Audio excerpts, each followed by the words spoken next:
Greetings. It is May 28th, 2026. Coming to you live from Cali. Welcome, everybody. Let's see who's here. Let's see. We got Virginia.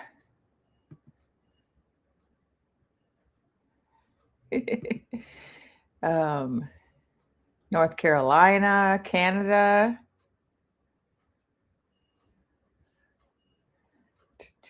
Detroit. Nova Scotia. We got Portland. Vermont. Got to give folks time to get here. Welcome, welcome.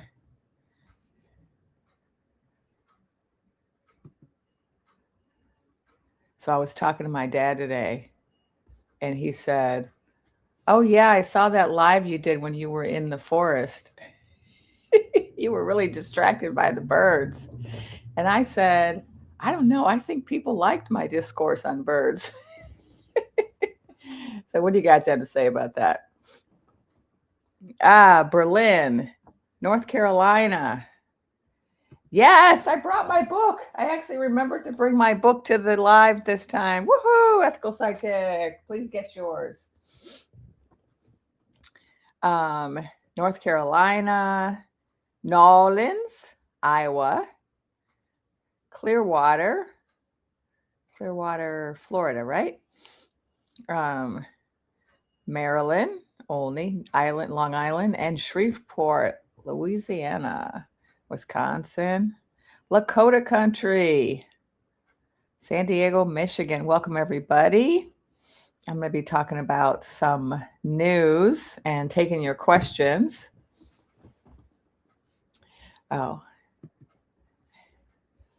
So giving people time to get here. So let me start. I'm going to start sharing. What time is it? 4:02. All right. So there's been some good news. I didn't do a Metatron, not the news lately, but I got notes. So there's some good Metatron, not the news I want to share. And just remember, this is for entertainment purposes only. I'm not a journalist. But I do like to scour the news and find little bits of good news. And so apparently there were two instances in the last week of Head Clown being blocked in some of his nefarious efforts to join the map drawing contests in various regions. So there was an effort to win a map drawing contest that was blocked in Alabama and also one in, I think, South Carolina. Oh, we got South Carolina in the house, and I bet you all are celebrating. It was actually in South Carolina, it was the South Carolina Senate that blocked the proposed changes to the map drawing that were to take effect prior to the big contest.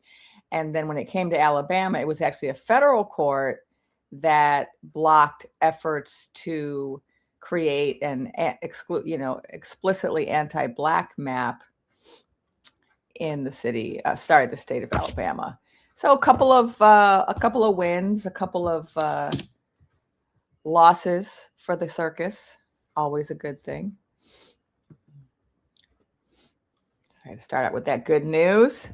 And let's see who else is here. Berlin, Tennessee, Indiana. I already said that. Wisconsin, Michigan, Panhandle, San Diego, Southern Ontario. Welcome, Sister Canada.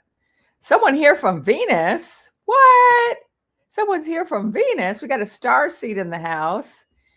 For those of you who don't know, a star seed is somebody who has origins in another star system. And you could have actual DNA origins in another star system, or you could just have spiritual origins in another star system. I shouldn't say just, because neither is more important than the other. If you have physical origins, that means you're a hybrid. And I just saw some news today that's relevant. And I suspected this, so I was worried for years. I'm like, I'm not joining that 23andMe. I'm not joining any of those websites. And sure enough, I saw a story. I don't know if it's true, but I saw a story that there is a federal agency that is collecting data from these DNA websites to identify hybrids. So if you are a starseed hybrid, do not join any of these DNA websites. Do not get your DNA tested. You don't want them to find out where you're living. Okay. So see, well, someone said they loved all the eagles and hummingbirds and the woodpeckers. Oh, we got Pullman, Washington in the house. Been missing me. You know what's interesting? Yeah, I've been gone for like 4 or 5 days. But what was interesting was when I was traveling, I thought, oh, I'm going to be so busy. I gave 4 different talks in 5 days, and I was so busy.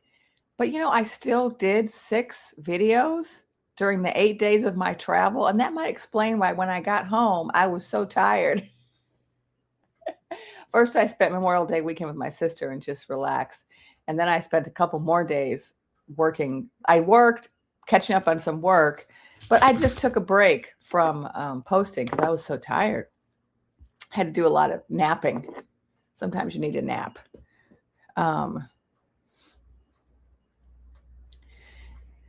Yeah, we got to be careful with those tests.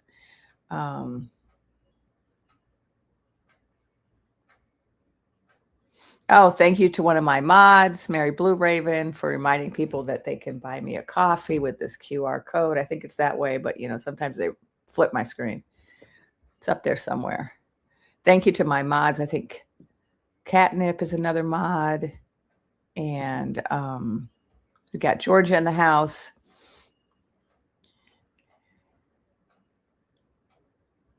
Oh, so we got another person who enjoyed me being focused on the wildlife in that life.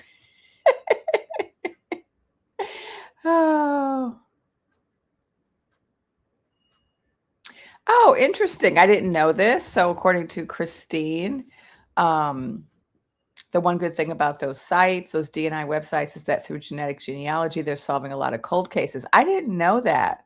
So that's good to know. I'm not saying those sites are bad. I'm just saying that if you're a starseed, you might want to keep that in mind, that they might be collecting hybrid data. But Colorado, hello, everyone. Got 213 people in here. So let me share some more good news.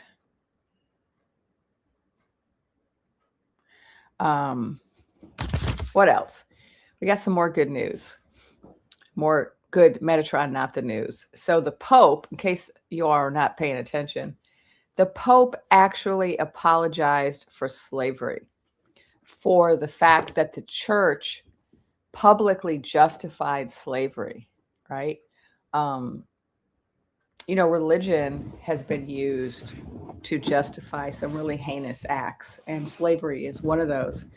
And, one of the things I've been saying for 20, 30 years is that until we have a reckoning, an acknowledgement, an apology, a reckoning, reparations around slavery, we're not going to ever really be able to recover as a country from our very strong history of anti-Black racism. Like we're not going to recover from that until we deal with slavery. So I was very excited to see the Pope publicly apologizing for the church's role in slavery.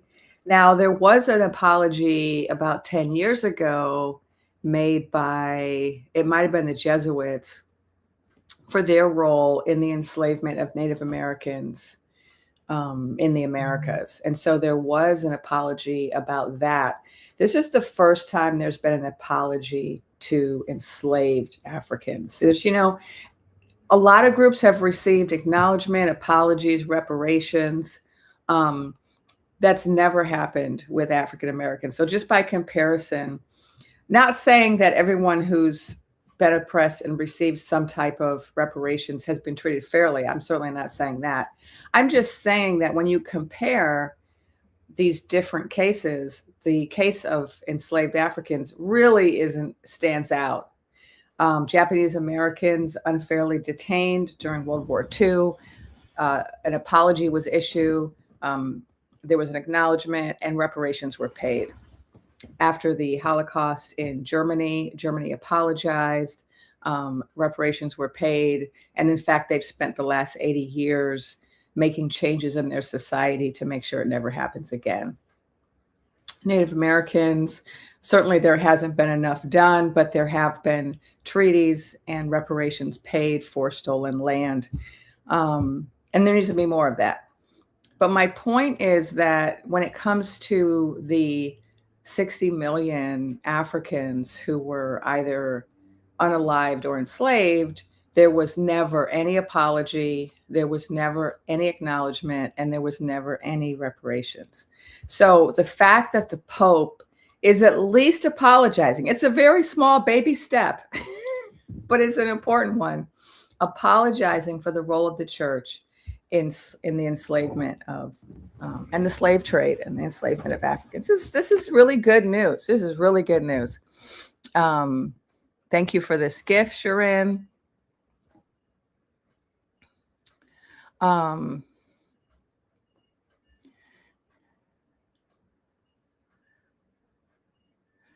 Yeah, a lot of people like this Pope. Oh, yeah. So we had also Gavin Newsom in the state of California apologize to Native Americans here. So, you know, slow progress. Yeah, Pope Leo. Now, more good news. I'm just sharing some good news to start. And we got 271 people in here. Then I'm going to take your questions and answer them live, intuitively. So let's see, some more good news, some more good, not the news. Salt Lake City. Okay. So some of you, if you're in Utah, let us know. You already know this news. Thank you for the gift, Moon Beatification. I appreciate you. So Salt Lake City, they're so clever. So the state of Utah decided to ban the pride flag because they're just that hateful, right? So they decided to ban the pride flag, which, you know, is a violation of the Constitution because we have free speech. But this is the world we're living in right now, right? It's like the Constitution is just a used piece of paper. No one's, you know, it's just like it doesn't matter anymore. And so you're not supposed to be able to pass a law that violates the Constitution, no matter who you are, president, state governor, your state legislature. It's just, you're not supposed to do that. But they did. They passed a law saying, you know, it's illegal to have the pride flag. So what did Salt Lake City do? They're like, bet. We're going to change our city flag and add a pride flag to our city flag. So they added like a rainbow pride. Their city flag, I wish I had a picture of it, is now a pride flag. So now you can't tell them they can't fly their city flag. So now the whole city of Salt Lake City is proud. Gay pride, LGBT, alphabet crew pride. Isn't that wonderful? We all have to get smart. Yeah, this does mean we need to fly more pride flags. And so, and that's just, I think, what we have to do in general. So the more that they teach hate, the more we have to double down on love, equality, inclusion, diversity, justice, right? So we all need to be, I've got like 3 pride flags on my porch. I did try to put up a poster saying this is a safe space that I got from up north which had a pride flag and feathers, and it was really pretty. And my property managers took it down, which is a shame because they're afraid. They said they're afraid of retaliation. We can't be afraid. We cannot live like that, right? We cannot live like that. We have to double down on what is right. We have to fly more flags. We have to be more outspoken. We have to go out of our way to speak out um, against racism, against sexism, against homophobia, against anti-immigrant views. Like this is what we're being called upon to do in response to this growing crackdown on rights and free speech and targeting of certain groups, right? This is what we're being called upon to do. Yes, I agree with diametrice,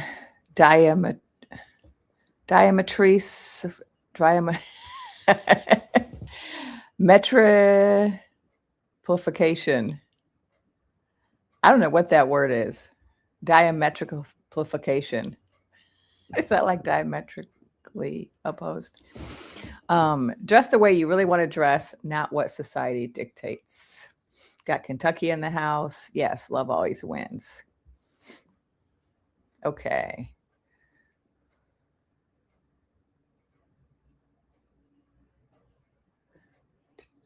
Oh, we got another one of my. So Christine says it's controlled by Mormons, but it's going to crumble. Yeah, a lot of things are going to crumble. People. There was some. I forget the exact saying, but it's something in spirituality where they say, the light is more powerful than the darkness, because if something is dark, all you got to do is shine a light on it. And I really like that metaphor because these aren't diametrically opposed things. Fear is the absence of love. Fear is not like a powerful thing that's fighting love. Fear is the absence of love. Darkness is the absence of light. And so we just have to ramp up the love, and we will overwhelm the hate. Hate is the absence of love.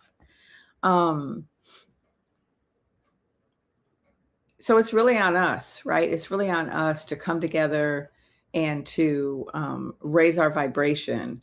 And what that means in real terms, like people hear that and they're like, oh, that's this weird transcendent spiritual saying. What does it have to do with my life? But it has, I think, you can really think of it in practical terms. Like if you still have some beliefs that you haven't examined, that you were raised with, right? And a lot of us were raised with different beliefs, whether it's from going to church or going to school or just watching the media.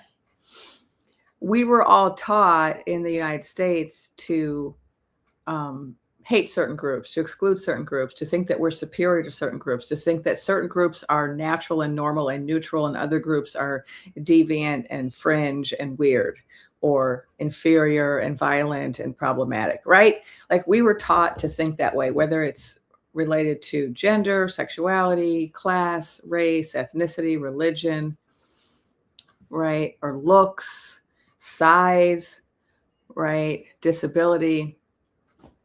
We were all taught these things. And so it's our responsibility, each one of us, to examine what we were taught and to try to shed ourselves of those beliefs. And it's not a passive activity. It's not something that just is going to happen by osmosis. If you want to be an anti-racist, for example, you actually have to do the work. You have to get the book, How to Be an Anti-Racist. Read the book, White Fragility. Find a group to join that will teach you about racism. Watch documentaries. There's so many free documentaries on YouTube about racism in the United States or the history of race in the US. I mean, you could educate yourself really easily. And so if you're in the United States, if you're born and raised in the United States, you were born and raised to think like a racist. We all were, because that's just a part of our educational system and our media and our history. So if you do that work and actually, like I did that work, like I spent many years, I did a master's degree in history, and I did a lot of work unlearning all of the things I had been taught about race and racism and ethnic groups and history of slavery, the history of Native Americans, the history of Japanese Americans, and the history of immigrants. I did a lot of research, um, and I joined a lot of organizations, and we can all do that work, right? We can all make it a point of, okay, what are my blind spots? What are my prejudices and biases that maybe I'm not aware of because they were just passed down to me? So you could also do that with gender, like start reading books about feminism, about gender, about the history of gender, about the history, women's history in the United States. Um, you could start watching documentaries about gender, about matriarchies, about so many things. Turn that little noise off. Same with sexuality. If you're heterosexual, you've been taught to think that heterosexuality is the norm and that everything else is deviant. So it's time to educate yourself. Watch some documentaries. History of the gay rights movement, history of the trans rights movement. Like, educate yourself. We all have to do that because that's how we're going to raise our vibration. If we can all remove our biases and our little bits of hate, right? Because we have these little bits of hate in our heart that we're not even aware we have, where we look down on somebody because they belong to a certain group. We think they're less than us, or we're afraid of them, or we don't want them in our group, in our neighborhood, or we don't want them going to school with our kids. You don't want our friends, we don't want our children dating them, right? Like you have to examine those beliefs. And when you do, and you can remove those biases from your heart, then you raise your vibration, right? Because when you remove those little itty bits of hate, then there's more room for love, right? And I call it hate because I can tell you that as somebody who's experienced a lot of discrimination in my life, who is also a psychic, I can tell you that energetically, when I encounter racism or sexism or homophobia from people, or sometimes it's just people think I'm a foreigner, so like anti-foreigner bias, or whatever they think I am that's problematic. The way I experience it energetically is as hate. And there's really no difference, like energetically, between someone who is treating me like I'm inferior because they think my race is inferior, versus someone who's treating me inferior because they think that my gender is inferior, versus someone treating me inferior because they think that my sexuality is inferior. Energetically, it's all the same. It's a type of hate. It's a type of disregard, of shunning. It's in that same energy level, as hatred. So if you look at like David Hawkins' chart of emotions and where they are vibrationally, you can see that. I'm so glad that he did that chart, because for those of us who are, clairsentients, we feel things, but we don't always spell it out in such clear terms. And so I feel like that chart that he made, David Hawkins, he has a great book, Power versus Force. He has many, many great books. PhD. I forget what's his background. I forget what his training is in. Psychology, maybe? I don't know. But he wrote these great books about energy. And he made this chart, this colored chart of the different emotions and vibrations. And so like fear and hatred and anger are lower vibration than hope, neutrality, courage, love, right? Compassion.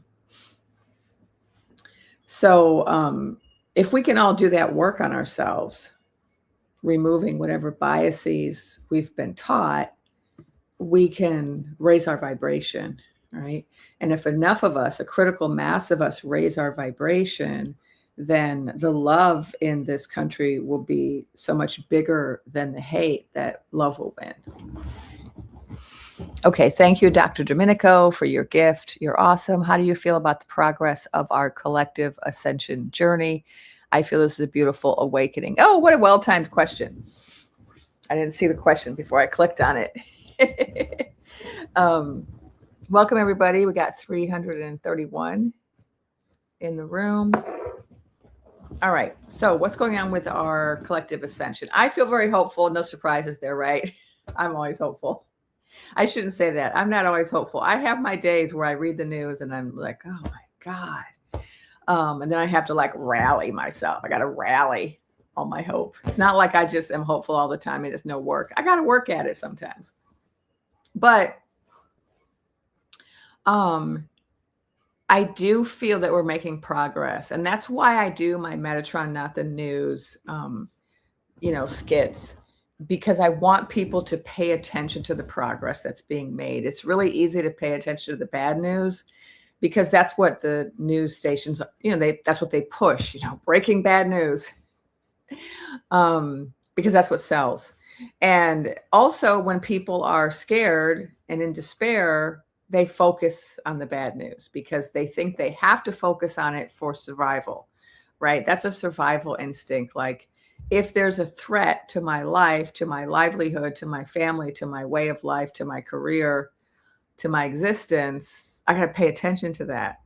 And so that makes all of us want to pay attention to whatever terrible thing the circus is doing today because it might have a really negative impact on my life, right? And so our survival instincts are telling us to focus on the bad news. And what that can do is it can make us completely overlook the good news. And also it can make us overlook the big picture. So when you're in survival mode, when you're just really in fear and anger, then you tend to only focus on the threats. Oh, there's a threat here. Oh, there's a threat there. Oh, they just passed this. Oh, they just took away this, right? And that's legitimate. That's a legitimate way to operate because, self-preservation.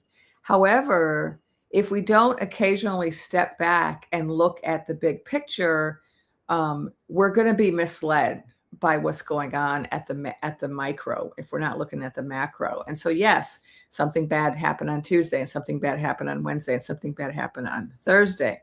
However, there are also a number of indicators that progress is being made in a certain direction. But we're not going to be aware of that if we're only focused on the breaking bad news that we think we have to focus on for our survival, right? Also, we have a tendency to react at a more extreme level than we need to. So, for example, let's say you're watching the news and it's predicting all of this doom and gloom around gas prices and grocery prices. And every time you go to the store, you can buy less. And every time you go to the gas station, you can buy less gas. It's harder and harder, right? And so it's affecting your life.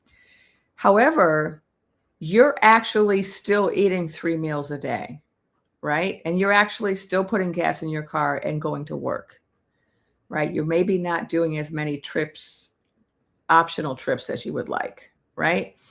But you're still going to work. You still have enough gas for work and you still have enough food to eat and to feed your family 3 meals a day. And so sometimes it's hard for us to focus on what we can be grateful for. We're focused instead on our fear of what's coming. And we overstate it like, you're not actually starving right now, right? Oh, I'm afraid I'm going to starve because the grocery prices keep going up. But should my fear really be focused on starving right now when I'm eating 3 times a day? Maybe I should have some gratitude that I am eating 3 times a day because maybe my neighbor isn't eating 3 times a day, right? Some people are not eating 3 times a day anymore, especially some of the seniors and people who are quite poor. They're not eating.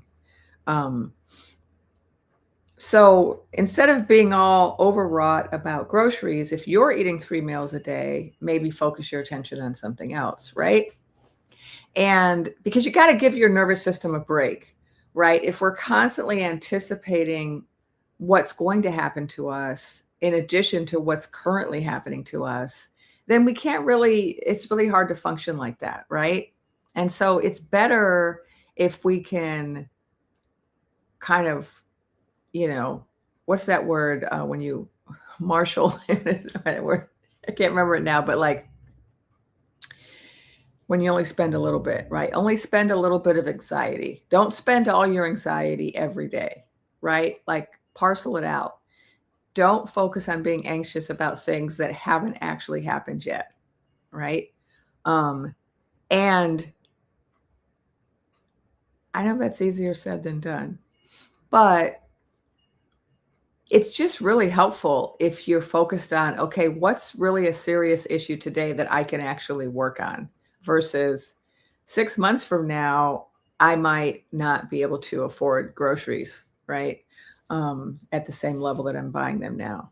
So, and that's just an example. Some of you may already be really struggling with groceries. I'm not trying to discount those of you who are already struggling with groceries.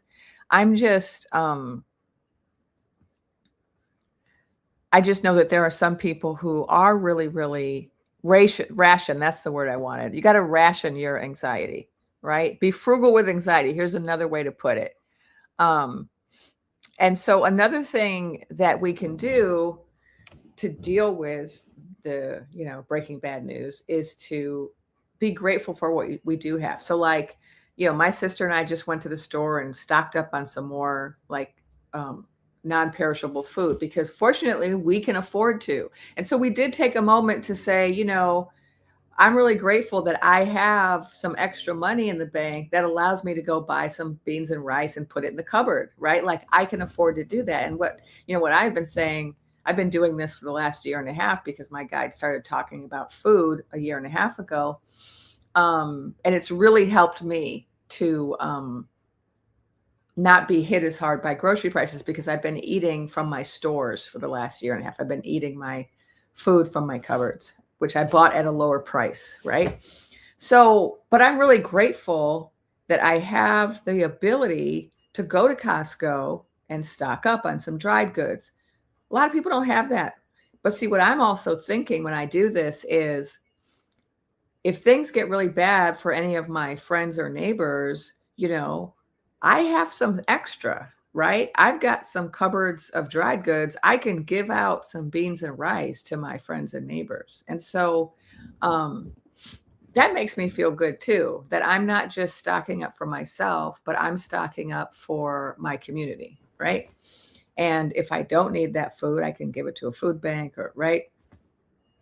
But I'm really grateful that I have the ability to stock up. So now instead of me focusing on, oh, how horrible it is that I have to stock up on dried goods because I can't count on the future of our grocery system, instead, I'm focusing on, I'm really grateful that I have the means to do that because there was a time just 3 years ago when I was recovering from an accident, when I was poor and I couldn't afford to stock up on anything. So I'm really grateful, right? So one thing is focusing on gratitude. This is another high vibration emotion, right? So when it comes to the question that Dr. Domenico asked about, what do I think about global ascension? I see our vibration rising all the time. I see more and more people coming together, being unified. We can see a lot of people who used to support the circus leaving it. I just heard Knitting Cult Lady today giving a big long list. She was reading from, I think it's a Rolling Stone article that just came out. Is it Rolling Stone? Someone correct me. A Rolling Stone article that just came out this week talking about the circus as a cult. And it cited all these scholars, cult scholars. Writing is on the wall, folks, but we need to have PhDs verify it for us. Isn't that funny? I say this as a PhD. It's just funny when it's something we all know, right? We all know, but then we need like the scholars to say, yes, we can verify with evidence that this indeed is the case. So she was in this article, this Rolling Stone article. I'm going to check the comments to see if someone has the citation for us. Yeah, Knitting Cult Lady is great. Oh,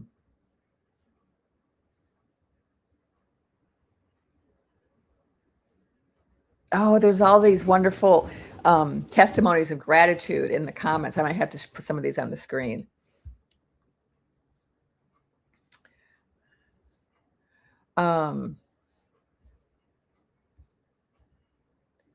Oh, yeah. So people are asking about resources. There are a lot of resources out there.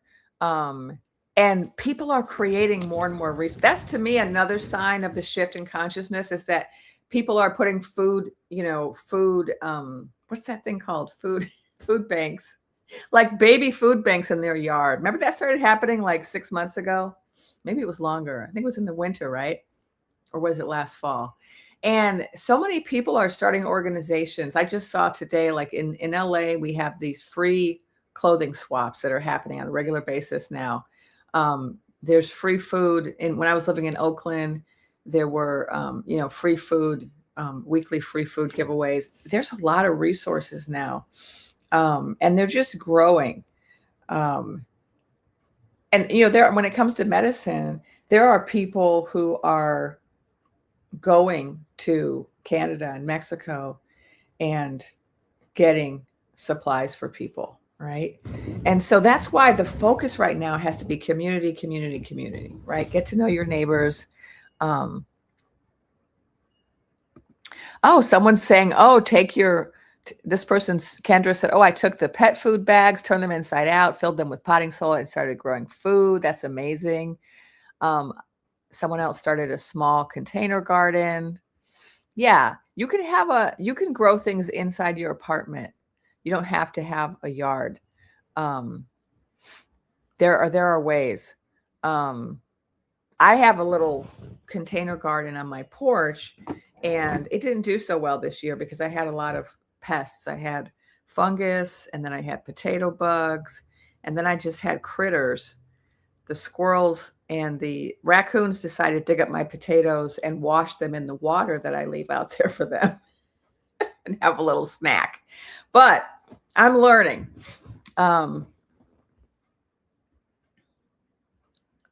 Here, this person has another idea. Reimagine furniture design. Said, I'm going to maybe get a freeze dryer to preserve healthy foods to share. Was it Rolling Stone? Someone said it was Rolling Stone. Is that a confirmation? I think it's Rolling Stone. Okay, we're getting confirmation. So Rolling Stone published an article this week talking about the cult-like characteristics of the circus. That's progress. And they cited all these scholars. So we are seeing a shift in consciousness. We are seeing people wake up to a lot of things. We are in this period of revelation. There's a lot of awareness. There's a lot of new awareness. And I think that there's been a decrease in hate. I think there's been a decrease, even though it seems like there's an increase, because the people who are really like filled with hate against gay and trans and different races, they're very vocal now because they've been liberated, right? And they feel free now to just speak out and say all of their horrible things. But they're a really tiny minority. And what I see is, yes, there are those people, the loud, hateful people, but there are a whole lot more people who are taking care of their neighbors, who are, joining different organizations and movements to help people who are being targeted, So I see us. I do think, Dr. DeMonico, I'm still answering Dr. DeMonico's question. I do think that, I shouldn't say think. My guides told me this like a few years ago. They told me that Head Clown had a particular purpose, and his purpose was to do certain things that would cause us to unify in opposition or in resistance. And they told me that the first time that he cheated his way in, which was 2016. I can't remember anymore. Can someone remind me? Okay, where are we now? We're at 2026. So let's see. There was some cheating in 2024. 2020, we had the blue hat. And then before that, we had the first cheating of the Head Clown. So in the first cheating regime, they told me way back then, I was a poll worker at the time, and there were all of these irregularities at the polling station. It was really clear. If you were a poll worker during that contest, it was clear to you that something was up. They didn't have satellites back then. They had to use other methods. They had to use satellites for this one because Lotus Queen was so popular, and they couldn't use the means they used back then against Hillary. So what they told me was that people were going to come together, people were going to unify. And they were I was hearing that expression. So my mom was a secretary, and when you're a secretary, they teach you this expression to type, and it's something like, all good men must come to the aid. Anyway, quick brown fox. See, I can't remember. But anyway, I heard that phrase in my head, and there was a part of that phrase that has to do with all good men coming to the aid of their country. But they said that it was going to be everybody coming to the aid of their country in opposition to Head Clown. And, we saw a little bit of that during the lockdown. We did see a lot of positive changes that came from people kind of raising their consciousness as a result of the lockdown and the virus. We saw a lot of improvements in our environment with the plants and the animals and the birds. And we saw people kind of changing in the way that they thought about their neighbors. That was just the beginning. Now you see a lot more people coming together and thinking about their neighbors and making themselves available to help people who have less than them or who are being targeted. And I feel like I am seeing a surge in unity in this country. And it's a surge in unity that's been motivated by a need to resist the circus. And so I do think that we are raising our consciousness during these terrible times. I think that that's what we're choosing.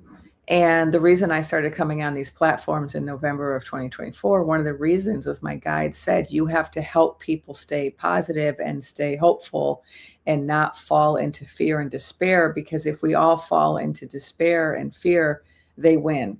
That's how they win, right? That's how they control us, is by making us believe that we have no agency and there's no hope and there's nothing we can do.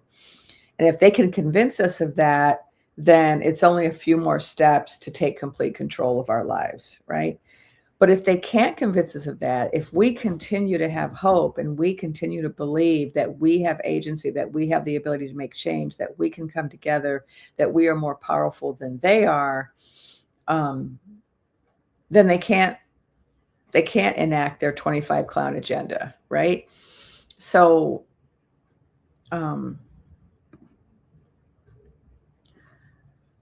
I do think that we're heading in that direction. That's my answer to Dr. Domenica. We got 405 people in here. Let's see. Look for some more questions. Let me make sure I acknowledge everybody who's given me gifts. Abigail Oakenhart Stormer, thank you for the $5 gift. Hey, Dr. Vest, I'm a trans woman who feels a kinship with queer ancestors who couldn't express themselves. What would be a good way to honor them? That's a beautiful question. I usually only answer political questions, not personal questions, but I'm going to interpret this as a political question as well as a personal question so I can answer it.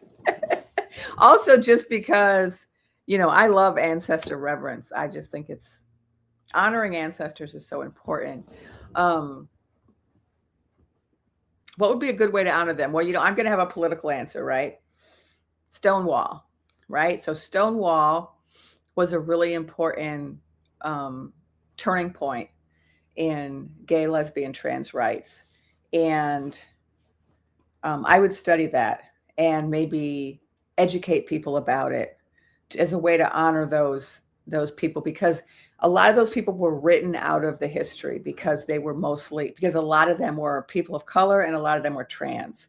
And so there was a way in which, LGBT, well, it wasn't T back then, but LGB historians tried to they tried to whitewash everything and make it really like a cisgendered white man's movement, right? In the early days. I know because I was in it. And they left a lot of the stories of the people who really made things happen. And some of them, like at Stonewall, were people of color who were trans. Um, and some of them were drag queens, and some of them were lesbians and gay men. There was a real mix of people, but I'm just saying they kind of tried to take that out of the story. And so I think you might want to honor those people. Like maybe you could do some type of a project or something where you educate people about that, or just like the history of trans folk. There's also just a lot of ancient history in a lot of cultures where trans women and trans men and trans people and third and fourth gendered people were honored. Like in Native American culture, we have the Two-Spirit tradition, and the Two-Spirit tradition includes people that we might call other names like gay, lesbian, trans, right? We might call them the other name, but they're all included in the Two-Spirit category. And two spirits traditionally, and I identify as a two-spirit, two spirits traditionally have been honored in indigenous cultures, especially in the Americas. Now, there are also traditions of third and fourth gendered people being honored in other parts of the world, like Africa, the Pacific Islands, and Asia. And so sometimes I think, I'm a historian, so that's why I'm going to say this.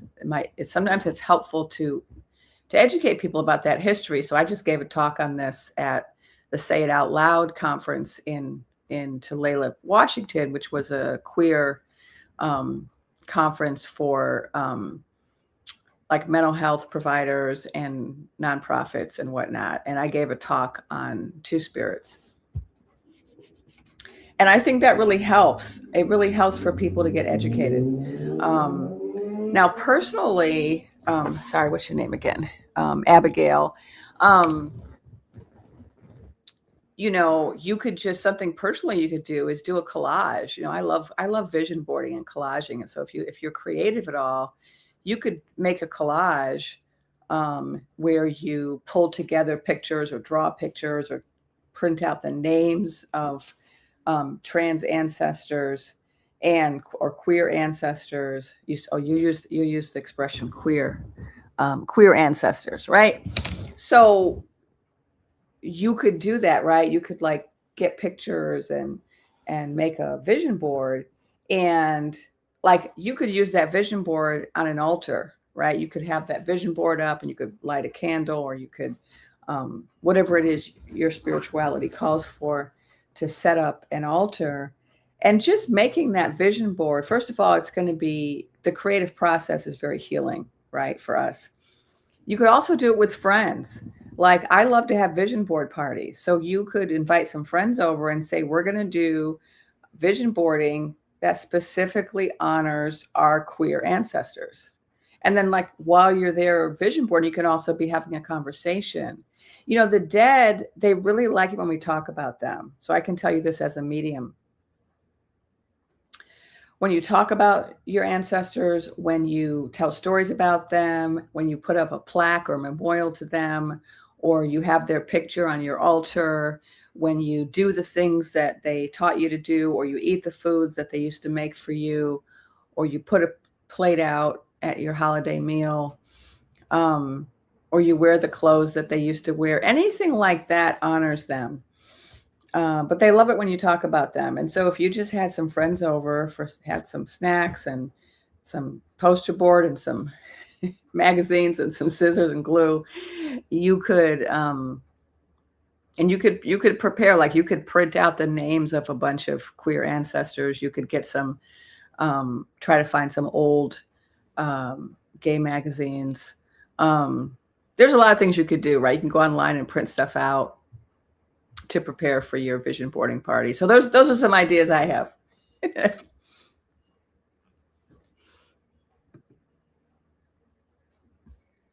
I would put Bayard Rustin on my vision board.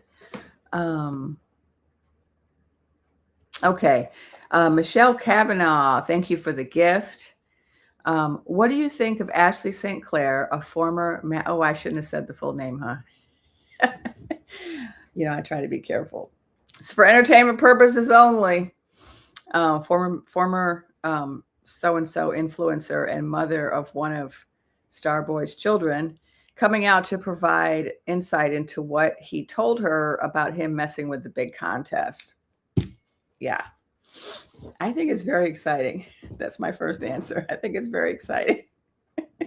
And it's part of what my guys predicted, right? Remember what my guys been predicting? It's been a few months now. They've been saying that the circus was imploding, right? That there could be more and more infighting among the supporters of the circus, and more people defecting from the circus, turning state's evidence, turning, becoming turncoats, right? Joining the other side. And this is just another example of that. So here's somebody who is a baby mama of this richest, nefarious person who claims to have had space lasers that he used to manipulate. Now, for those of you who have been following me for a year and a half, you may recall that this is exactly what I said before anyone else was saying it. I don't know if anyone else was saying it. Let's just say I didn't hear anyone else say it when I started saying it way back in like 2024. I said this was how it was finagled. It was by the use of space. I don't know what I called them. I don't know if I called them lasers, or I have to go back and watch my old videos, or if I called them satellites or what I said, but I said space equipment was being used by Starboy to manipulate tabulation machines at contests. And this is what she's saying, right? Now it's interesting, isn't it, that this is somebody who obviously was a big circus supporter, right? So something happened. She somehow reached some line. And it's interesting to watch, isn't it? These people who they're okay with, kidnapping and unaliving people from other countries. They're okay with firing anyone from high positions of power in government or the military just because they're Black. They were okay with taking away women's right to choose. They were okay with, right, indiscriminately kabooming countries.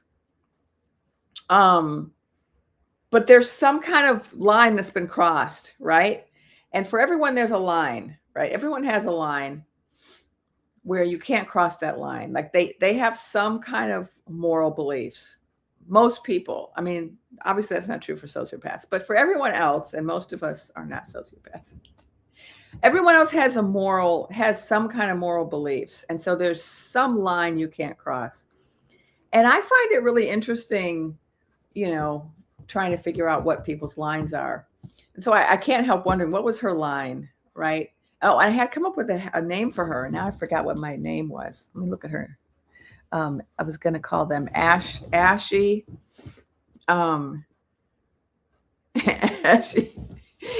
baby mama. So the Ashy baby mama, some line got crossed, right? And Ash was like, no, I gotta come clean. I gotta spill the beans. Now, I really hope that this person is protected. I hope that they, probably should leave the country. I hope that they have some, plan in mind. What I heard, I haven't seen, I know that there was a news story, I think it was on YouTube, where they revealed all of the actual text messages that were sent in between the two of them. And so she did provide the receipts, wasn't just talk. I don't know the content of all those. I did hear that he offered supposedly, allegedly, $40 million for the silence of the Ashy baby mama, and they turned that down. So I got some respect for her, because how many of us would turn down 40 million? I'm just saying, that's a real test. That's a real test of your moral beliefs. Oh, we got to laugh, people. We got to laugh. I know it's tragic, but it's really a tragic comedy, isn't it, that we're living in? It's a tragic comedy. It's not just tragic. It's also hilarious, a lot of it. And humor is healing. So we have to laugh. We can't just cry all the time. We have to laugh at the funny parts. They are absurd, right? These are absurd, tragic clowns. Like these really are clowns, right? They're dangerous clowns. They're murderous clowns. They're grapey clowns, right? They're PDF clowns, but they are clowns. You got to remember that this is a circus. Um, so I see this as very good news. I see this as more evidence of what my guide said, that, more and more people are going to leave the circus. More and more people are going to turn against it. More and more people are going to speak out. But let me look at your question and see if I answered it. Yeah, you just asked me what I think of it. Yeah, it confirms what I said over a year ago. And so I'm very happy to see evidence coming out to confirm what my guide said. All right. I think let's see if I've missed any more of.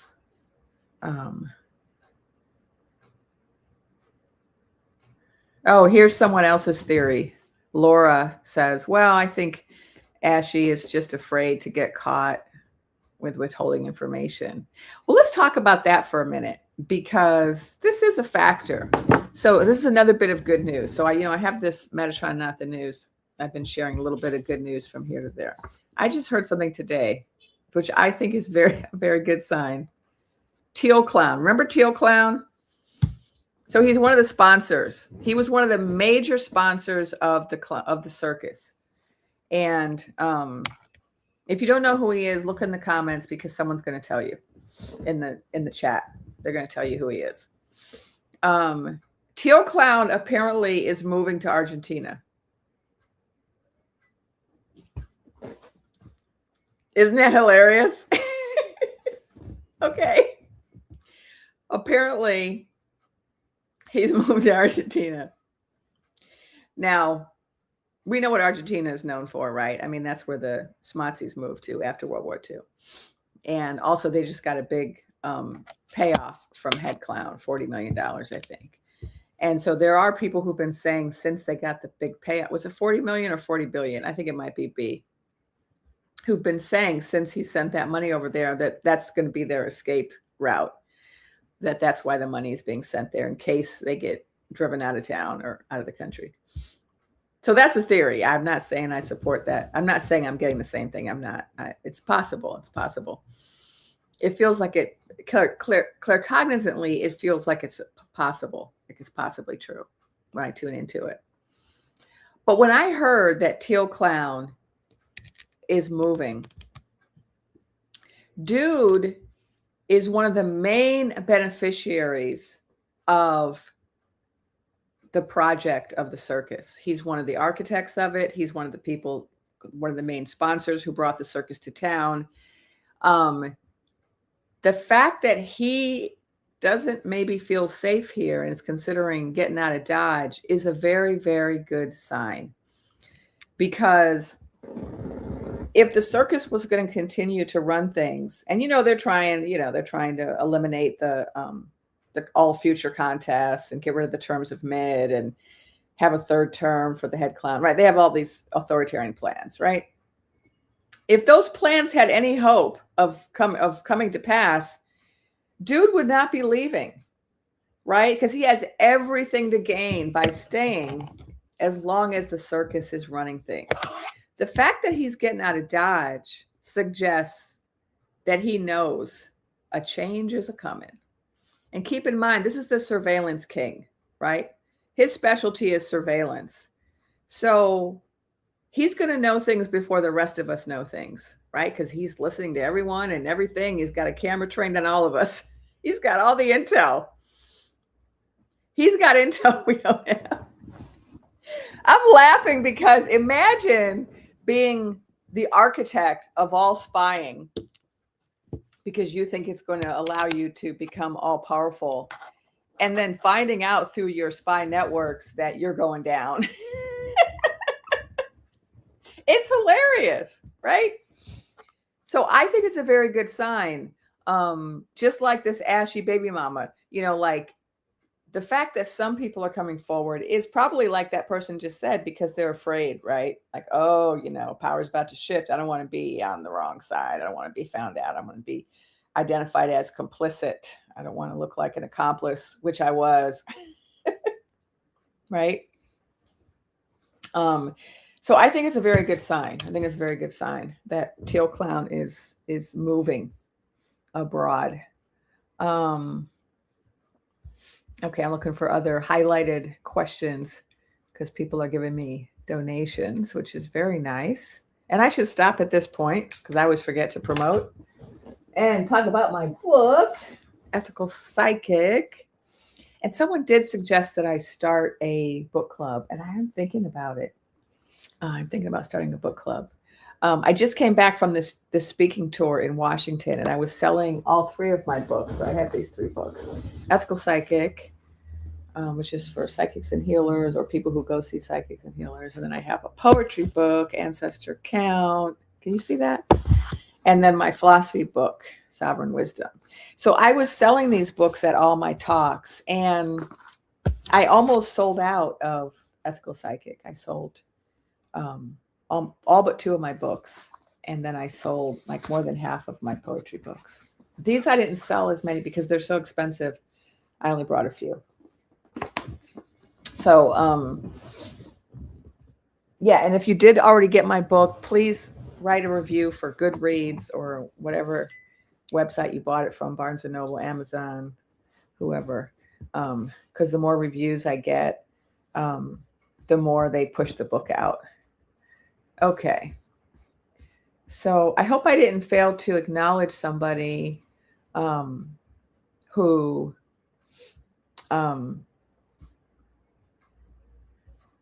gave me a gift. Okay, so someone said, Marianne Pine said, a bunch of us want you to start a book club. That would be awesome.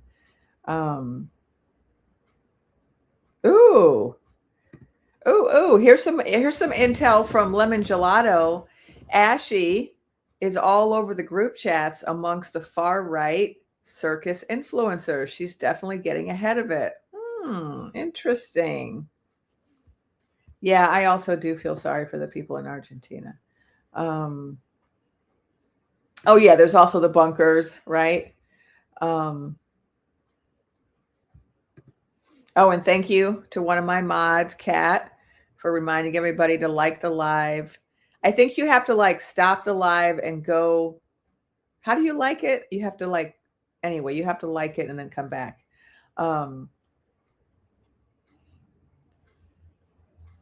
And then they're saying, oh, don't forget to scan my code. Oh, I just saw this cute, this is a great nickname. The Ash Saint. Thank you, Marianne McCord. I didn't have time to think about a good nickname. That's a good one, the Ash Saint. Yeah, it's really falling apart. Oh, yeah. Yeah. Teal Clown self-deported. And the funny thing about that is, like, there were some people who were saying, oh, maybe he's just going over there so he doesn't have to pay the billionaire tax. But newsflash, when you live abroad, you still have to pay your taxes in the US unless you give up your citizenship.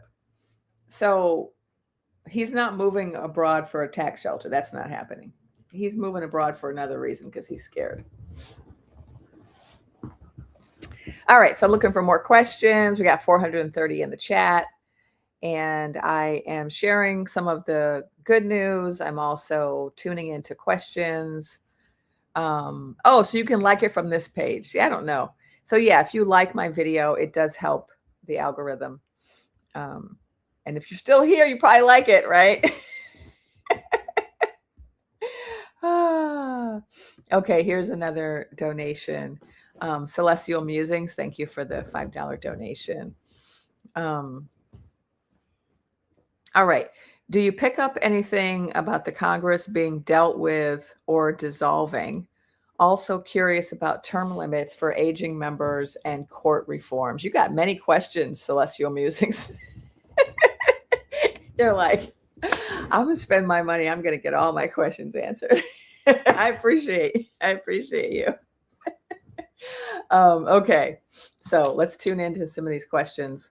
Um, Congress being dealt with or dissolving? I'll start with what I've already been told, and then I'll tune in to see if there's more information. So I was already shown quite a while ago that in the future we're going to have a different government. It's not going to be, there's not going to be a president, there's not going to be Congress as we currently have it. There's going to be councils. And so I've been told that a number of times. I don't have a timeline on when that's happening, but I see that as the future of our government. And I do feel like I got, so years ago, I made a prediction which ended up being wrong. But was it? I said to my sister back in, I don't know, sometime when Obama was in office, I said, we're not going to have any more palm colored male presidents. And so I thought, Hillary would win. And she didn't. But here's the thing, that was not a legitimate contest, and neither was this one. And so,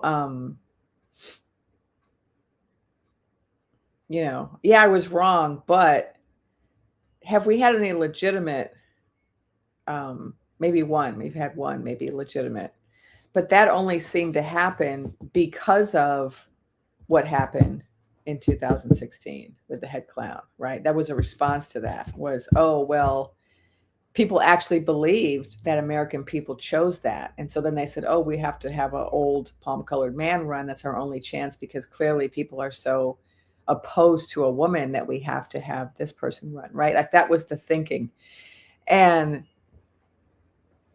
what I picked up way back when was that people were over that. People were ready for a woman. People were ready for people of color. People were ready for something different.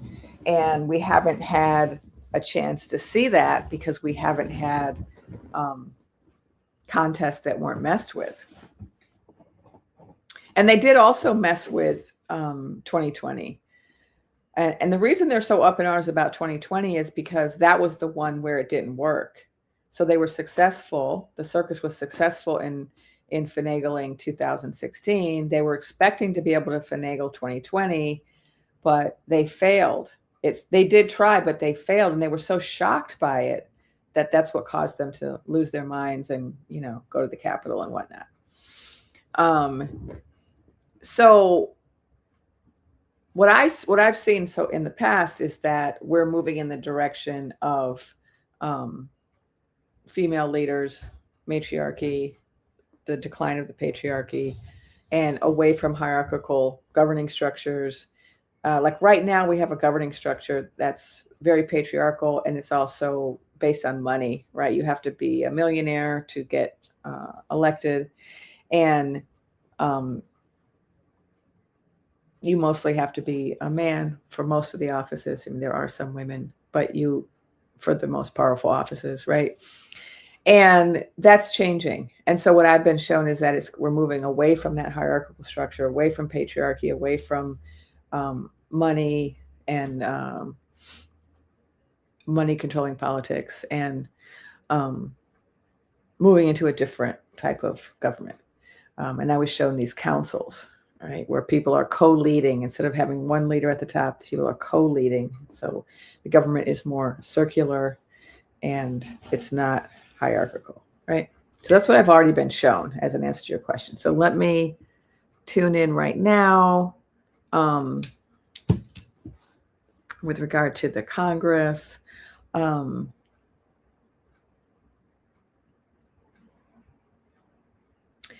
Yeah, I mean, we're already, it's kind of interesting because the question is it dissolving? But it's kind of already partially dissolved, right? So it's not really functioning anymore the way it was designed. It's not functioning the way that the Constitution says it's supposed to function. We no longer have checks and balances. They're not even in session most of the time, right? So that's also not the way it's designed. Like they're supposed to be in session making decisions throughout the term, right? And they've just barely been in session. They haven't been voting on things that, so we already have um, a situation where it's not really truly functional. So that's the first thing I want to say about that question. Your question assumes that we have a functioning Congress, and we don't. It's already partially dissolved. It's already kind of there in somewhat name only. And so, but I think your question is probably, is it going to be completely eliminated? Like, are we going to have instead of it being just a de facto dissolution, is it going to be an actual, what's the other word? That's not de facto, like a legal dissolution of it. And I've been shown a lot of scenes over the last year of, chaotic happenings on Capitol Hill.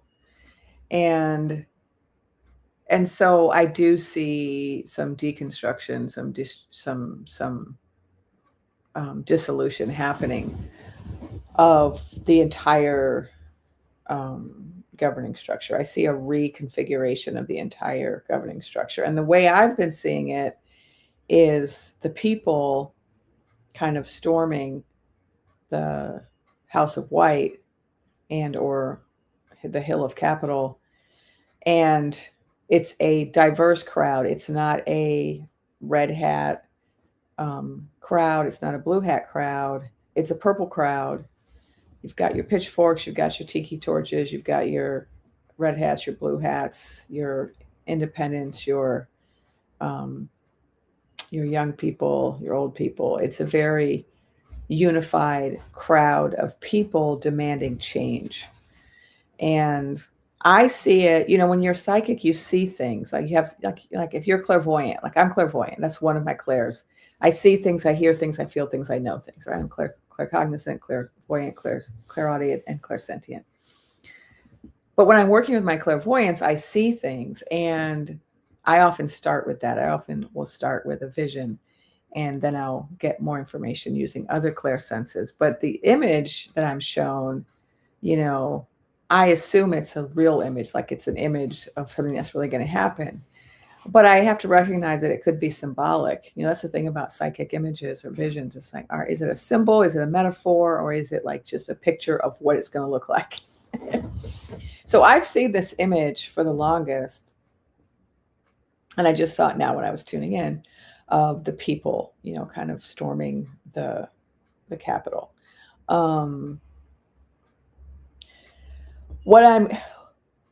It's already started, but I see more of it. Like we're going to see more and more people quitting.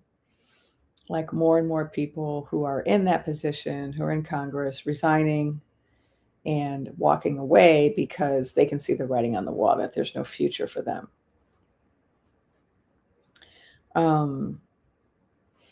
There's been a real loss of faith in this country in our governing structure. Prior to November 2024, the majority of Americans believed in our governing structure. There were always a group of us, right, who were very concerned about the corruption and the money in politics and the patriarchy and whatnot. But the majority had faith in it. And now the majority has lost faith. And whenever you have the majority of a nation lose faith in its governing structure, that governing structure has to change, right? People only follow the rules if they believe in them. And so once you lose faith in your governing structure, that contract, right? That social contract begins to dissolve. That agreement that you've made with your government of, I'm going to allow you to make the laws, because I believe in you, right? I'm going to agree to follow the laws if you agree to keep me safe, right? That's kind of dissolving already. So people don't feel safe. There's no longer a feeling that the government is protecting us. Basic things are not protected anymore. Like we can't count on like environmental regulations to keep us from having random chemical plant explosions all the time, or airplanes crashing into each other because we don't have federal aviation anymore, right? We used to be able to count on food safety inspectors, and they've gotten rid of those, and so now we can't be sure that the food we're eating is safe. Like, right? There's a lot of the contract that's been violated. So it might be logical even to say, you don't have to ask a psychic, but like it's logical to say we're headed in that direction. And the other question is, what about term limits for aging members and court reforms?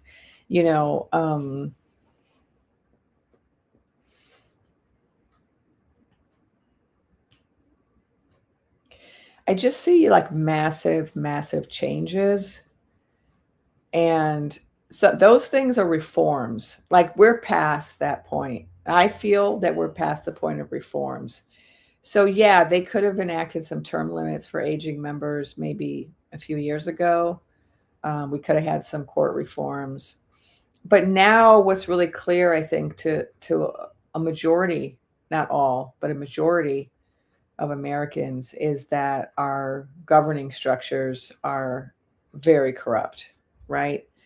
And when something is corrupt, you can't fix it. It's like if you're baking a cake, right? And you accidentally, put 2 tablespoons of salt in instead of sugar or baking soda or whatever you thought you were putting in. You've now corrupted the whole batter. You can't fix it. You can't remove part of the batter and add some other, let me add more milk or more butter. It's corrupted, right? You got to start over with a new batter. And different people are going to have different beliefs about how corrupted is it, right? Can I save it? There are some things you can do. Like if you burn something when you're cooking, sometimes you can put a little bit of bread on the top of it and pull the burnt taste out, and it's salvageable, right? Sometimes you can't. So like if you have a pot of rice and you burn the bottom, you can stick some bread on top. And then the rice, the burnt taste is gone. You can eat most of the rice. It's salvageable. The bottom is ruined, but so there are people who are like, oh, can we salvage this? And there are other people who are like, no, the whole thing is corrupted. So, I'm kind of in the camp of the whole thing is corrupted. And that's just based on stuff that my guides have shown me. I hope I'm wrong. So reforms, I want to say yes, in the sense that there are going to be changes. And when those changes come, we're not going to have a government that's composed of octogenarian men anymore. So I would say, yes, that's no longer going to be the case. But I don't think it's going to happen through like legislature. It's not going to be like, oh, we're going to pass a law that says, you can't run for office after a certain age, or you have to resign after a certain age, right? It feels bigger than that. It feels more like the people are going to demand something else. The people are going to just, maybe it would be like the people will just refuse to vote for people like that. Or the general consensus will be that that's not representative government for us anymore. Like the consciousness is shifting so much that certain things that are allowed right now just will be considered completely unacceptable by the people. And it's going to require a lot of restructuring, because what this circus has shown us is how not only corrupt our government is, but how corruptible, right? It's shown us that a lot of things weren't legislated, right? A lot of things were just assumed, or we had norms, and we thought, well, everyone knows if you become president, you have to divest from companies that are going to benefit from government contracts. I mean, everyone knows that's the decent thing to do, right? Well, everyone doesn't know. There are morally bankrupt people out there who don't know that. And so that's why, Head Clown is enriching himself to the tune of billions of dollars through his seat, and enriching his whole family and all his friends. These are things that in the past didn't happen because of norms, right? Societal norms. So what we've learned from this is that everything has to be spelled out, just in case you get a sociopath, right? Like, you have to spell everything out and say, hey, guess what? You can't just start a war willy-nilly because you feel like it. It's illegal, right? We have these checks and balances that are supposed to make it not possible, but turns out they're not that effective. And so it is now possible. And so we need a law that actually says this is never, ever, ever allowed. And you can never, ever, ever give yourself billions of dollars when you're in the office. And you can never, ever, ever manipulate the stock market with press releases, right? Like, it all has to be spelled out, and it isn't. And so we're learning that, right? We're learning that you just can't count on people to act right. Right? We were kind of counting on people to act right. And until 2024, people, mostly, not entirely, but to some extent, acted right. We still had some bad behavior. We had some illegal wars. We had, we had corruption. We had things. This is not the first time. Just it's never been at this level, right? So, so it feels like we're past the point of reform, and we're at this point of restructure. Like, things have to be restructured. And I think there's a lot of different ways for that to happen. When I say that, I'm not talking about evolution with an R that's filled with violets. I'm not saying that's the only way to restructure. I know some people think that when they hear restructure, they think it's got to be that way with, kabooms and, loss of life and that kind of thing. I actually think that evolutionarily, is that the right word? Consciousness-wise, we're past that point because we are evolving past war. I know it's not obvious right now because the circus is all about war, but the outcry against this war is where we look for our consciousness, right? The majority, over 70, when it first, day one, it was like 76% of the population was opposed, day one, right? So we're at a different point consciousness-wise, where people no longer believe in war, and people are no longer attached to violence in the same way that our ancestors were. We have different means now. We have the internet. We have communication tools that allow us to spread information, and to counter propaganda that they didn't have. Our ancestors didn't have access to that. We have consciousness tools that they didn't have. And so there's a way for us to restructure our society without unaliving, mass numbers of people. We're not, like, some people are worried about a sea war. There are so many differences between the last one and where we are today. We don't have the kind of division that would be necessary for that. We did in November of 2024. There was a critical mass of people who believed in violence, who would be willing to do that. We don't have that today. That has changed in the last 18 months. And those people that have those stockpiles of pew-pews. Gotta get my words right. There are people with stockpiles of pew-pews, and some have kabooms too. But they've left the circus. So a lot of those people have left the circus. So they're no longer in alignment with the Red Hat agenda. And a lot of them are no longer in alignment with any agenda. And so we don't have like these type of opposing forces in the country anymore. We have the majority of people who are unhappy with the circus. The majority of the people are unhappy.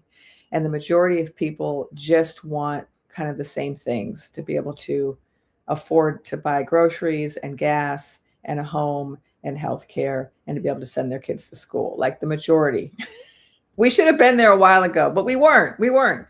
We couldn't see that commonality before. But that's where we've evolved to, where people are like, hey, I just want some peace and some food and some education and some healthcare and a good job. Like, that's really all I need. I'm no longer invested in the hate rhetoric because I can now see that it's making my life worse, right? They were sold this bill of goods that it was going to make their life better to hate their neighbor. Like they thought that, oh, if we get rid of the immigrants, we're going to have jobs for me. Well, no, you actually can't or won't do the jobs the immigrants did. You either don't have the education, the skills, or the willingness. That was never why you didn't have a job, right? Just like it wasn't the blacks' fault, right? But that's what people were told, to get them to become racist or anti-immigrant. And the trans folks are not the reason that your kids have a poor education, right? But that's the story that they're being told. And they come to find out, hey, despite all of the trans hate and transphobia, school systems in the South are still really, really poor education, right? They're getting a really poor education in many of the red states. And they were sold this lie. Oh, it's because of the LGBTs and, the immigrants and the blacks and, all these other groups. But people are figuring it out. And so we're much more unified, and we're far too unified for a sea war. And we're far too unified to start unaliving each other over politics. We're just not there anymore. And yeah, we were there 18 months ago. But we're not there anymore. And so the restructure that I'm seeing for our government, I don't see it going in that way. I actually see a unification of red and blue hats in a common resistance against the circus, because everyone's being harmed by it. And this is their big mistake. They're not the brightest, these clowns, because this has always been the case historically, that when people are starving or when their survival is on the line in some form or another, they tend to unify, right? They tend to unify. You can't really keep people divided when basic needs aren't met, right? So this is a big mistake they made, right? They've kicked 4 million people off of food stamps. They've, skyrocketed the gas and groceries. They've caused a lot of people to lose their jobs. And so when people get desperate, sometimes they do desperate things, but sometimes when people get desperate, they just come together and unify. And I like to always give the example of natural disasters, because I've been in some natural disasters, and I was really impressed to see how people who normally might not get along come together, right? If there's a hurricane, a tornado, some flash flood, right? All of a sudden, the neighbors are all friends, right? Last week, you didn't like neighbor Joe, talking about him all day and night. But now you're inviting him over, saying, hey, I've got some frozen food I can share with you. What you got? You got a bucket, you can help me bail out my basement. Okay, let's work together, right? This is where we're at.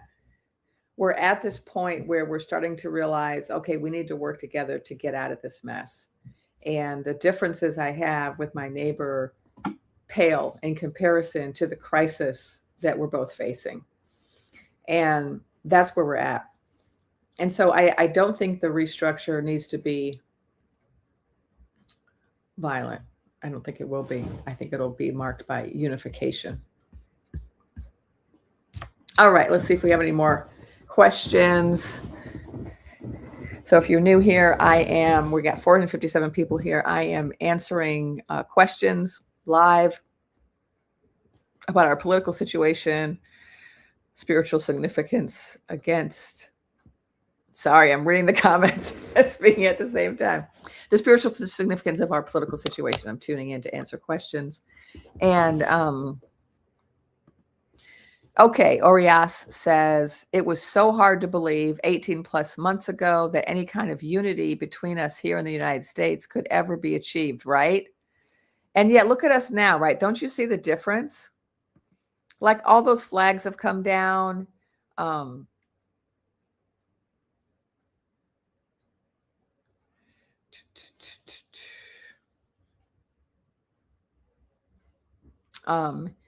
Distracted by some comments.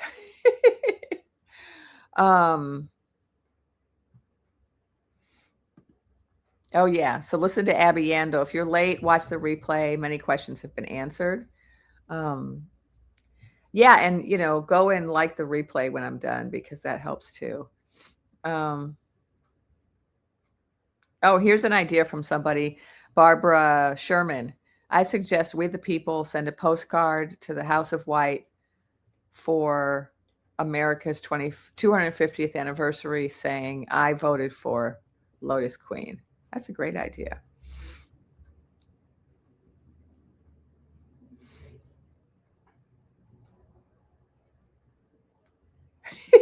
That's right, because Joe can fix your car. Joe was your enemy last week, but now Joe can fix your car. We're talking about the flood analogy. We're in a flood right now. We need to rely on each other, right? We all have gifts and talents and resources that when we bring them together, get us all through. Because we can't all fix cars, right? And we can't all bake cakes. All right, we got another question here. Thank you for the donation, Denise London. My partner and I recently bought your ebook, The Ethical Psychic. We deeply appreciate all you do to elevate humanity. Thanks for getting my book. Comes in paperback, audio, and ebook. And I should warn you, the audio book is not read by me. A lot of people were unhappy with that, but I did ask the publisher, and they were like, yeah, we have people for that. And they have some very good people, it turns out, because they hire actors, voice actors. And so they sent me these 3 auditions, and I got to pick which voice actor. And I picked this one named Cindy. Now I forget, her name's not going to be on the paperback. I forget her last name, but she's kind of a well-known audio actress, and she's very good. She's the one that narrates my book. And after I heard her, I said, you know what? I think she's better at me than reading my own book. Now, I know a lot of people want me to read it, not because I'm an actor, but because they just wanted to hear me read it. And I am a performer, so some people do like to hear my voice. But what was explained to me is basically you got to be famous before they let you read your own book, because they'd rather have a professional do it. It would probably take me longer to record it because I'd be messing up and I'd be saying, well, wait, let me redo that. So it's probably would take more of their time. And I'm really glad now that I didn't have to do that, because that's a lot of work too. But I'm looking forward to recording the audiobook for one of my books in the future once I make it big. Like, I got to get famous to get that kind of, for the publisher to care. Because the way they look at it is most people don't know you. So why do they want to hear you read it, right? They want to hear a professional read it. But Cindy Kay, yeah, that's her name. That's the person that reads the audiobook, Ethical Psychic. I think she's very good. I listened to 3 auditions and she was the best one. They were all good though. So thank you, Celeste. I said you would have been a great candidate. Yeah, some people were really upset about it. Because I've done a lot of performance. I'm a performance poet. And all these people just assumed I was going to be the one reading it. And so I got some complaints from people saying, oh, I got the audiobook and it wasn't you. I'm like, sorry, I'm not famous. But yeah, I guess that's how it works. But the book I'm working on now, I feel like it's going to be a bestseller. And if it becomes a bestseller, then maybe the next book, they'll let me read the audio part. We'll see. You know, here's an example of one I have read. I wrote a book that's not published, and it's kind of a children's book. It's called Big Being. What's it called? Big Me, Little Me, and Big Being. And it's kind of a Vedantin, or like African. It's based on a lot of different philosophical beliefs that I'm trained in. But it's kind of like a take on the soul based on my experience. Little me and then big me is like your higher self, and then big being is like your creator or your oversoul. And I did narrate it on film on my YouTube channel. So years ago, I was at this writer's retreat, and I was invited to perform at something. Maybe it was an open mic. I did perform there later, but I think I did an open mic when this happened, and I read this story to an open mic crowd, and there was a guy there who was from some other country. I wish I could remember his name, but I think he was German. And he said, "Oh my God, that story was so good, you need to record it." And this was just spirit, right? Because I wasn't thinking in those terms. And he said, "You need to record it. I'm going to record you right now, and then you need to put it up on YouTube." And he was a gay guy, so he was really, good about like aesthetics. He was like, okay. He told me, how to style what I was wearing. I had this white coat and this purple hat and purple scarf, and and I was showing him different. I was like, should I wear this or that? Oh yeah, wear this. And then he filmed it. He was telling me which way to look, and we were outdoors, and he filmed me reading my story. I put it up on YouTube. So that story, I did try to send it out to a few publishers. I didn't do it the right way. You're supposed to send it to like agents, and you're supposed to have a query letter. And I didn't know about all that back then. So I just put it in an envelope and mailed it to like 5 different agents or 5 different, I don't know where I sent it. No one offered me a contract, and I gave up, moved on to the next thing. Cause that's how I used to do things. I would just write. And then every time I finished a book, I would just write the next book. And I only recently started getting them published. So I never published that book, and I will one day. But in the meantime, if you want to hear that story in my own voice, it is on YouTube. It's like, oh, this person has seen it. Orias, I've seen the video of you reading that. I loved it. So it was a while ago, right? I look a lot younger there. It's like 10 years ago.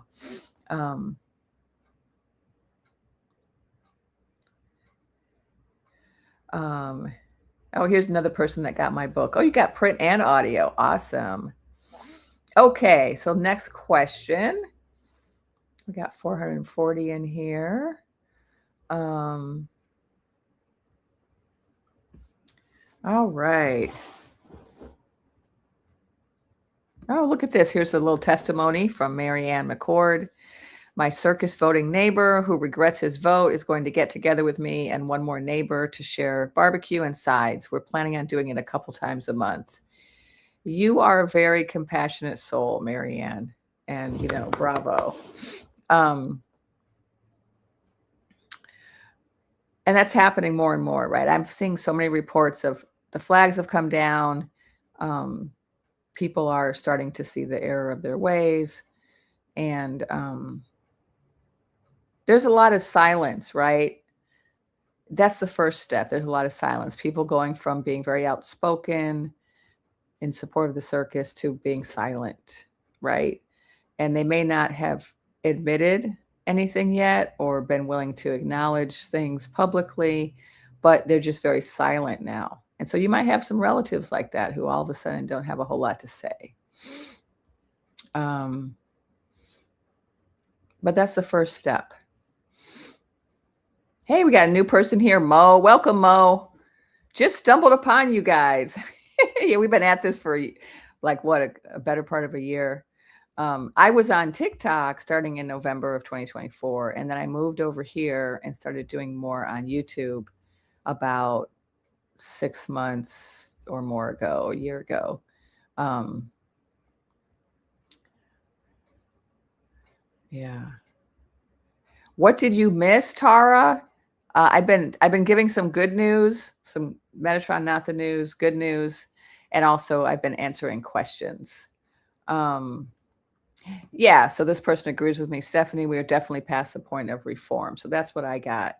All right, here's a question from Carol. Will Legally Blonde actually testify tomorrow? Legally Blondie. I'm combining your name and my name. Um,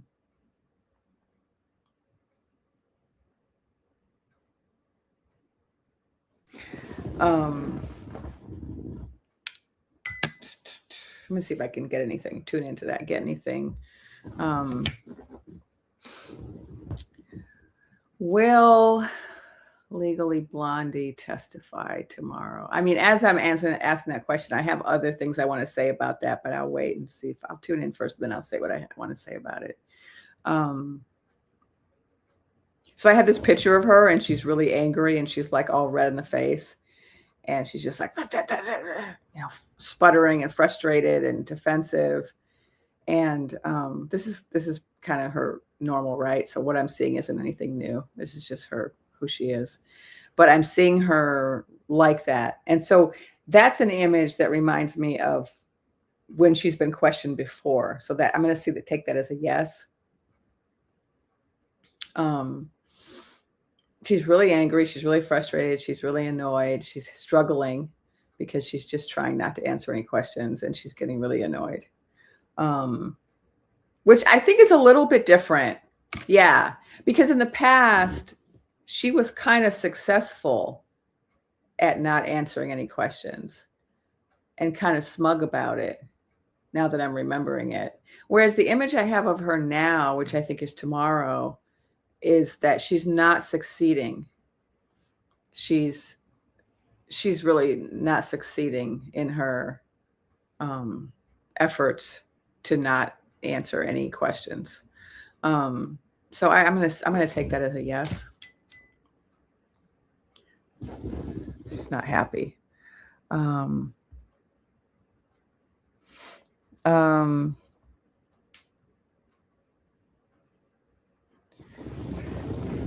I don't feel like I have a good sense of a yes or a no. I just feel like I have this image of her.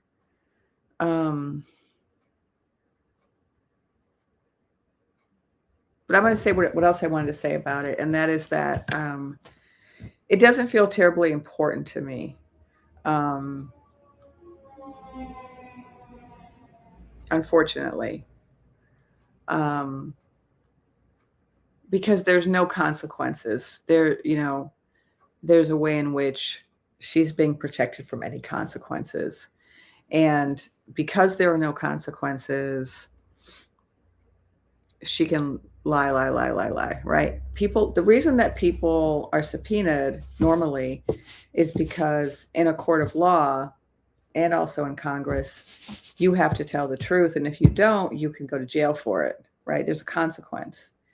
And so people feel like they have to tell the truth. And if they don't, they're risking a lot. But if she's not risking anything, I'm not sure what the point is, right? It's supposed to be the case that if you get called in front of Congress and you lie, you can be held in contempt and be put in jail. That's how it's supposed to be. And if she were to actually answer questions about these files, it would be a really good thing. But so that's kind of just what I'm feeling about her in general.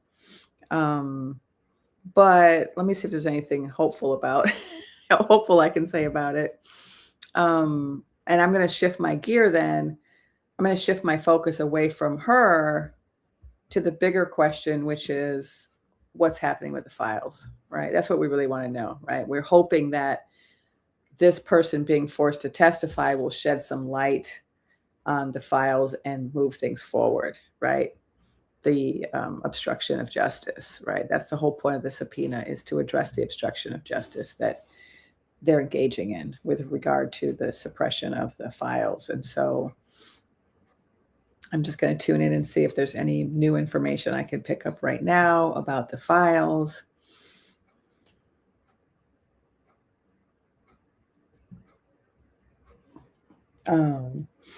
So I'm getting this funny song. Sometimes I hear songs. I'm going back to Cali, to Cali, to Cali. I'm going back to Cali. I don't think so. So that's a song. So something's going to happen having to do with California and the files.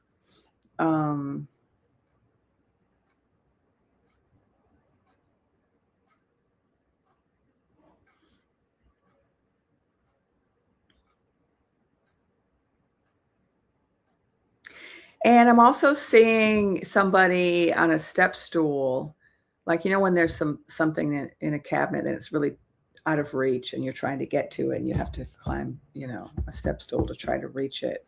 And it's like someone's trying to reach way in the back of the top shelf. And so the way I interpret that image is there are ongoing efforts to uncover some hidden files that are really difficult to access. There are ongoing efforts that are happening right now. And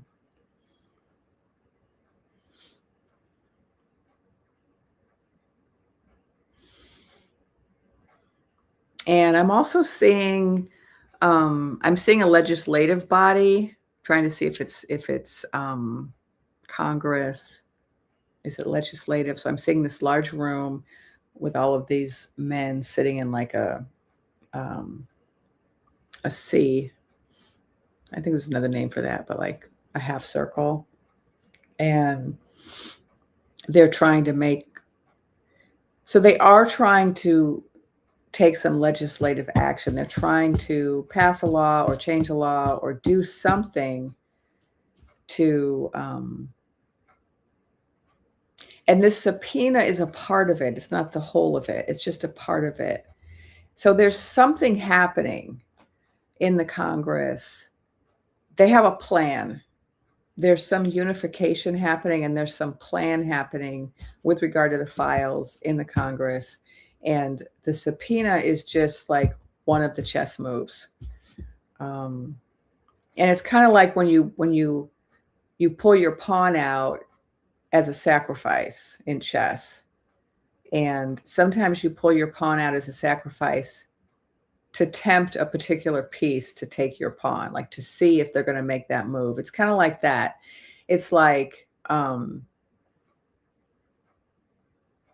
this subpoena is that first pawn sacrifice. They're like, oh, we're going to do this and see what they do. And then from that, we're going to know what our next move is. It's kind of like that, where they have a set of moves that they're already thinking about. And like, I'm also getting that language is relevant to the sacrifice of the pawn. Like, is the circus going to sacrifice Legally Blondie? Are they going to sacrifice her or not? Right? Because there are consequences. Is she going to sacrifice the circus? Right? Is she going to turn coat? Right? That's going to determine their next move. And so this makes me feel hopeful that they have some other things planned. This is not like their big move. This is kind of a false move. Horseshoe. Yeah, that's the correct word. Horseshoe. Which I think is how the Congress is set up. You know, sometimes psychically the way we work is, you know, I'm shown images and sometimes they're symbolic and sometimes they're actual images of what's going on. So it takes me a minute. Oh, thanks for the hype, Lana. Yeah, hypes help me in the algorithm too. So if you want to hype me. Okay, here's wait, did I miss a highlighted question? Let me just double check.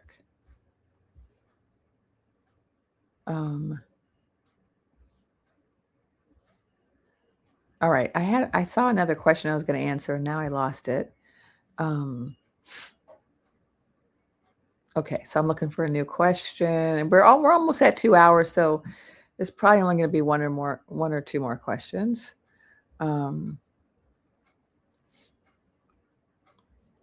I agree, she does know a lot, so she is a valuable pawn. Um, but how they respond to this is going to determine their next steps. Um, so we got people in the comments saying, "Oh, they're not going to sacrifice her or whatever." Um, all right. There was another question. Oh, excuse me.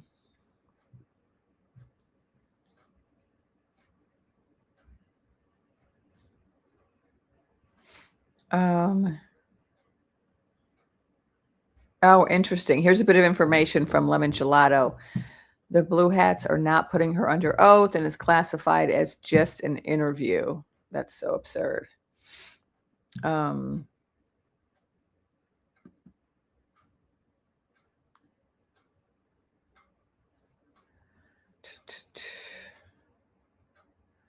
um, oh, this is interesting. I just heard this that she was diagnosed with thyroid cancer. Um, so that someone said that could, sorry, this person, I was thinking of someone else asked, what's the consequence going to be? Lantern Hill Morgan said that could be her consequence. It's a really interesting place to get cancer, right? Because energetically, thyroid issues are related to speech, right? To speaking or not speaking or having your speech suppressed. Um, so it's a very interesting, it makes a lot of sense, right? That's where she would get sick, is a place that could possibly, yeah, that's related to her speech or her ability to speak. Um, oh, here's a question.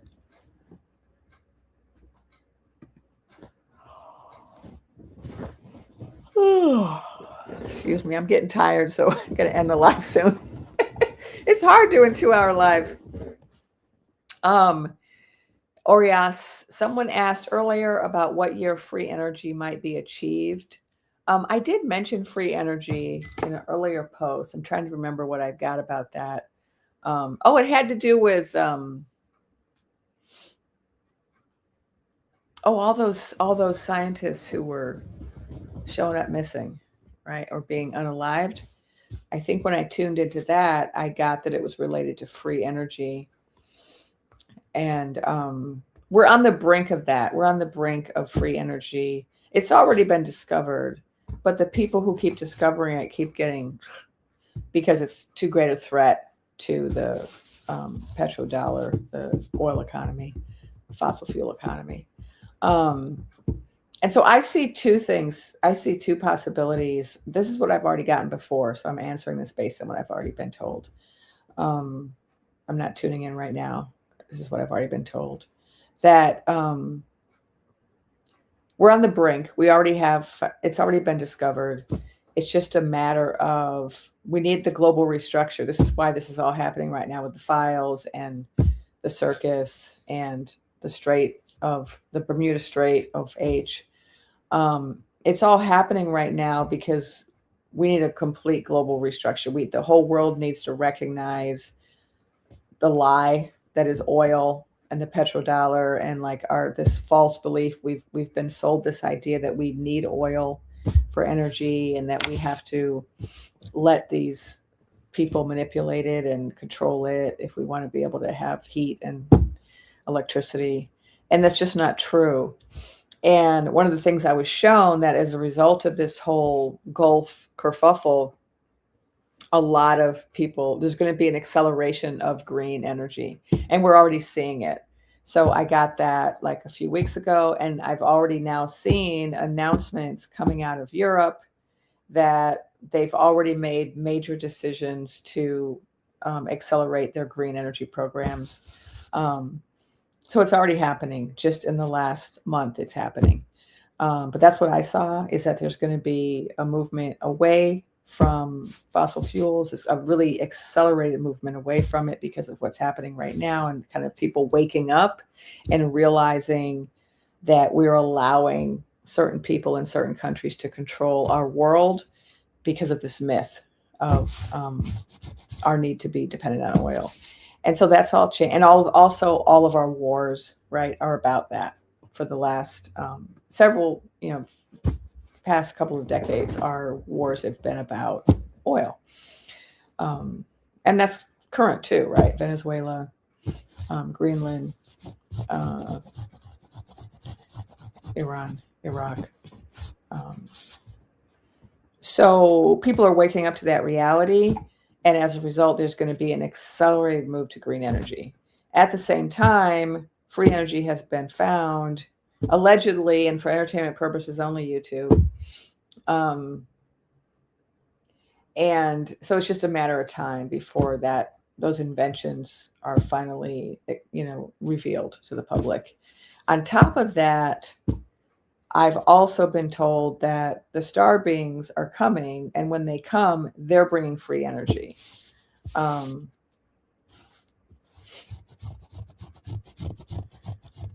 I don't know when they're coming. I really thought they were going to be here by now, but it's soon. I really hope it's this year, but some people are saying it's next year. But a lot of it depends on us. That's the thing, is that they told me they're waiting and watching, and they really want us to free ourselves. They don't want to be our saviors. They want us to figure it out on our own.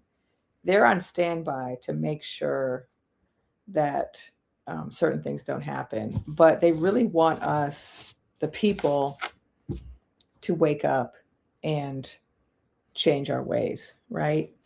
And so free energy is something that we could have tomorrow if we were able to change the power structure, right? And I hope this doesn't get me in trouble saying that, because apparently you're not supposed to talk about that. So I'm just saying this is a story. This is just a story I'm telling. And I'm not a journalist or a scientist. Well, technically I am a scientist. But I'm not that kind of scientist. I'm not an expert in energy, so I don't know anything about energy, science, not my area of expertise, and I do not claim to be an expert in that area.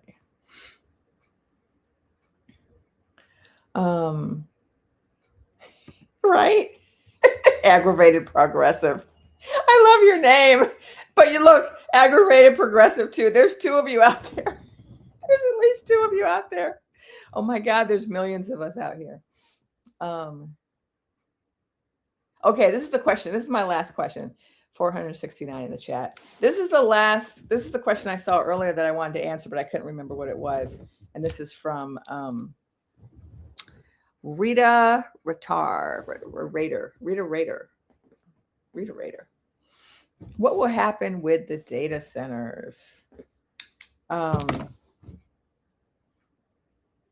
I'm feeling really hopeful, because what I've seen happen with the I can tune in again right now. I mean, when I get a question where I've already been told stuff about it, I like to give what I've already been told, but I can also tune in and see if there's anything new.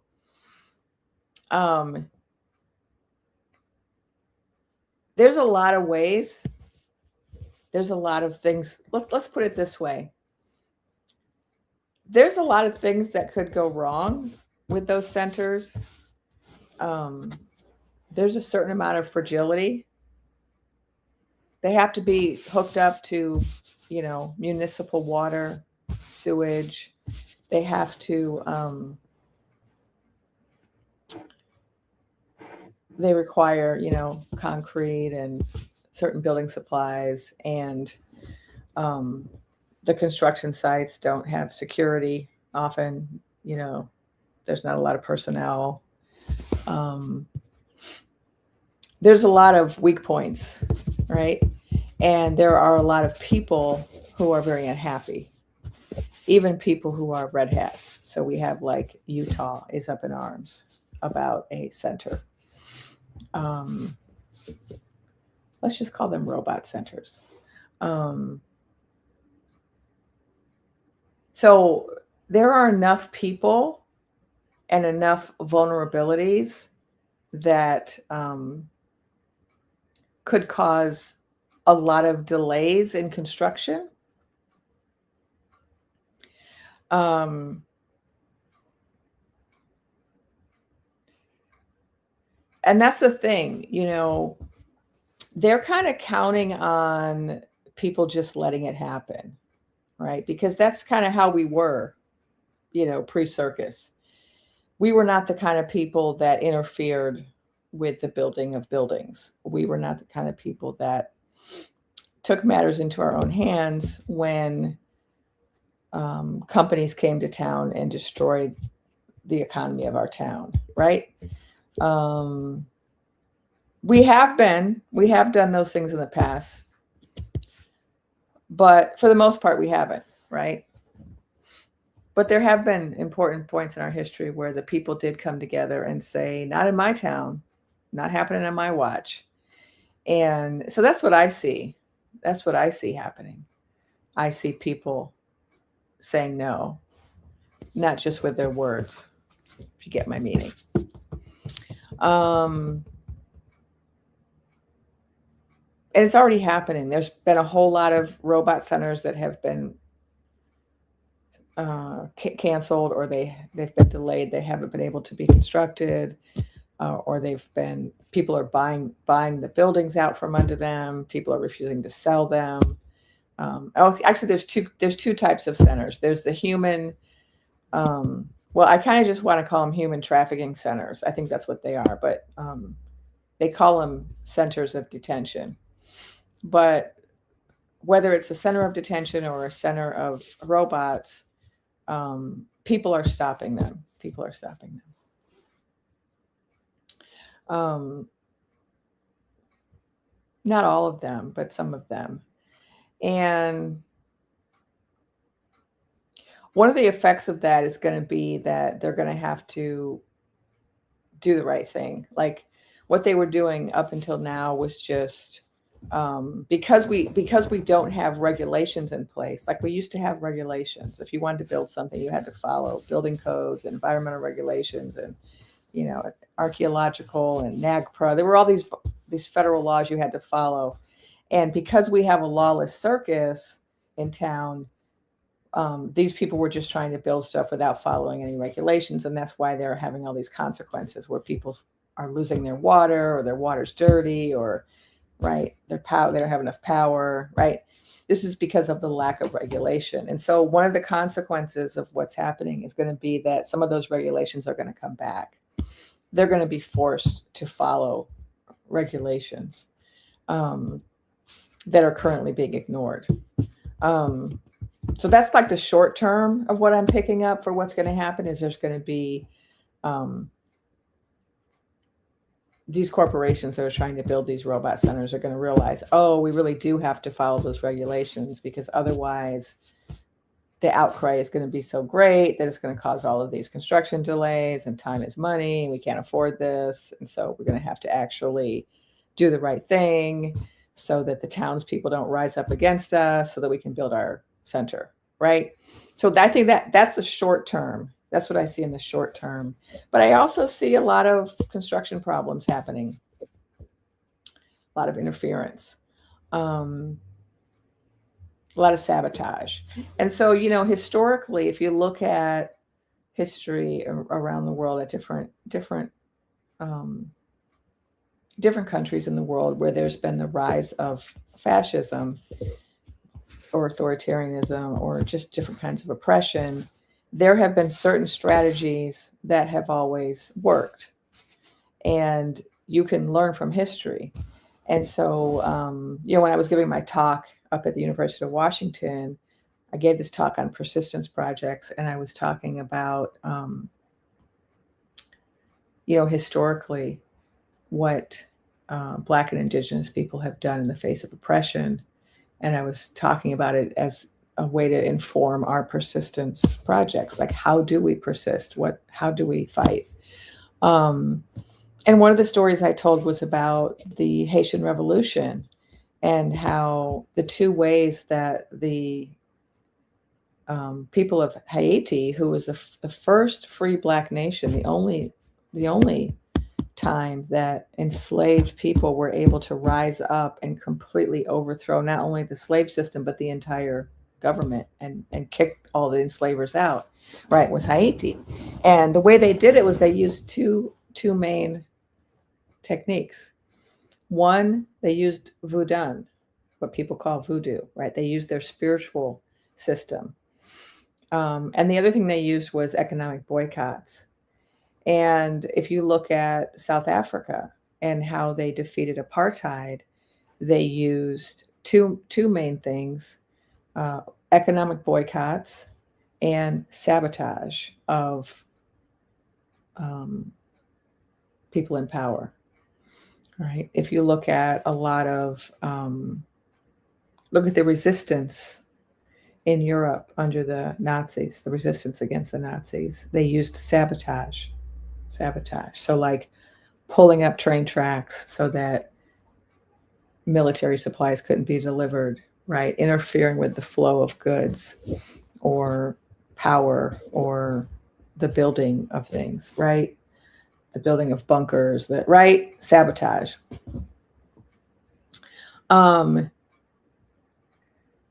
So I do think that we're going to see more and more of that. We're going to see more and more of the use of spirituality, which we're already seeing, right? Consciousness raising, the work like that people like I do, the use of spirituality to unite the people, to overcome.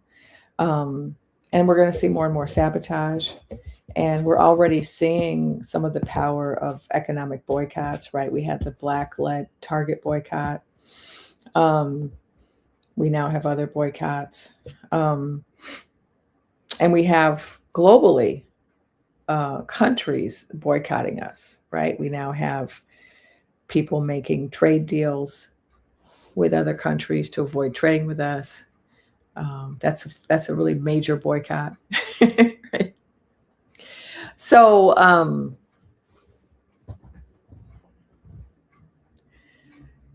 we're also seeing a little bit of that boycott action happen with Gen Z. So Gen Z is rising up kind of rhetorically. They're not rising up physically because they're not in the streets. It's mostly the Gen X and the boomers in the streets. But Gen Z is rising up rhetorically online against AI. And that could result in a boycott of some. I mean, it may already be happening. It's either already happening or it's coming. There's a boycott of, I say that, and yet at the same time that we hear a lot of rhetoric by Gen Z that's anti-AI, I also see a lot of professors complaining about how education is being destroyed because Gen Z uses AI to cheat so much that they can't really teach them anymore because they just don't believe in studying or writing anything themselves. They just use AI to cheat. So there's two different stories out there, right? Are they really going to boycott it, or are they too happy to use it to pass their college courses? I don't know. But I definitely see sabotage in the future. I see that happening. And I also see it happening because, like I said earlier, we're no longer in the age of reform. Like reform, we're past that point. Reform can't save us at this point. Like that's become clear that reform can't fix this, right? And when you're no longer engaged in reform, you're engaged in restructure. So part of there's resistance, and then there's restructure, right? Sometimes there's resistance, and then resistance, we're past reform. Like reform precedes resistance, right? Reform, then resistance, then restructure. That's how I see it. And so, it's challenging with the robot centers because, I've been shown, I mean, a long, long time ago, like maybe 10, 15 years ago, let's say, 2000 and 12, yeah, about 14 years ago. I was shown that in the future, robotics was going to be a part of everything. Yeah, basically what we're seeing now with AI. And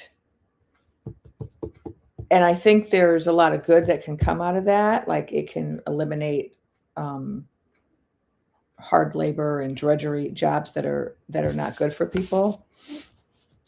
But it needs to be regulated by people who are moral, and we don't currently have that. We currently have people who are designing and creating and building the robots. We have those people who are incredibly immoral, right? Corporate overlords who are part of PDF rings and misogynists and racist and right.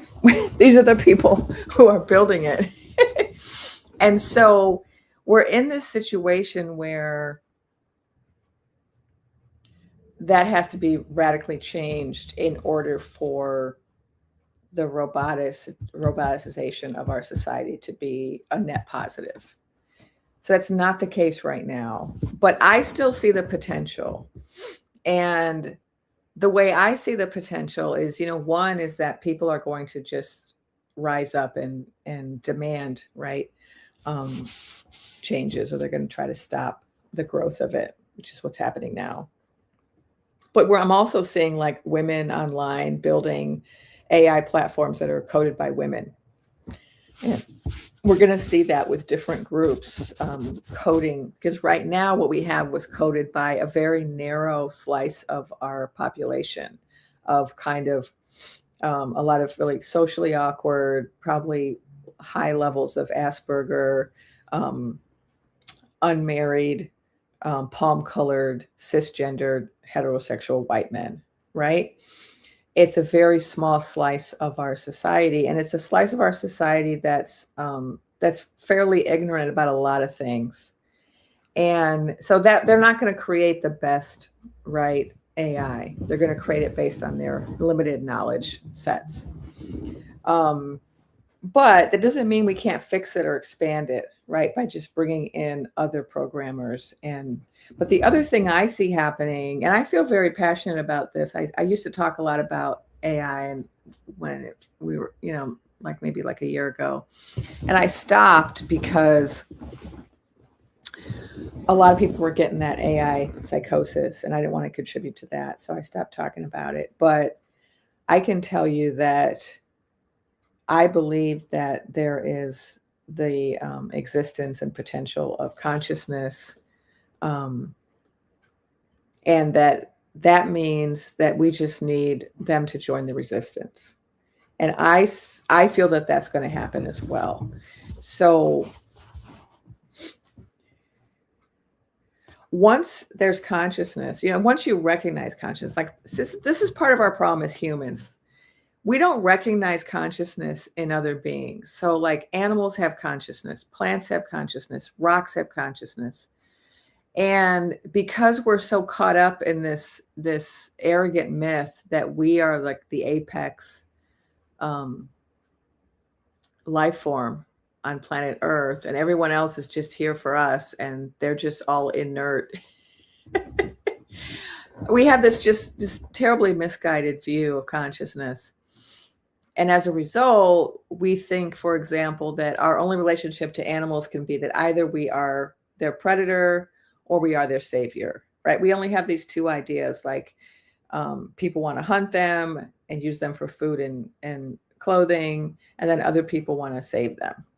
Well, actually, the animals have their own ideas and their own thoughts, and we could actually be partners with them and have communication with them. And it's not either we're predators or we're saviors. Those aren't the options. There are societies, and there have always been indigenous societies where animals were hunted for food and clothing, but the people also had communication with the animals, and they had agreements and compacts with them about, okay, we're willing to sacrifice a certain number of our herd so that you can feed and clothe yourself as long as you treat us with respect, and right.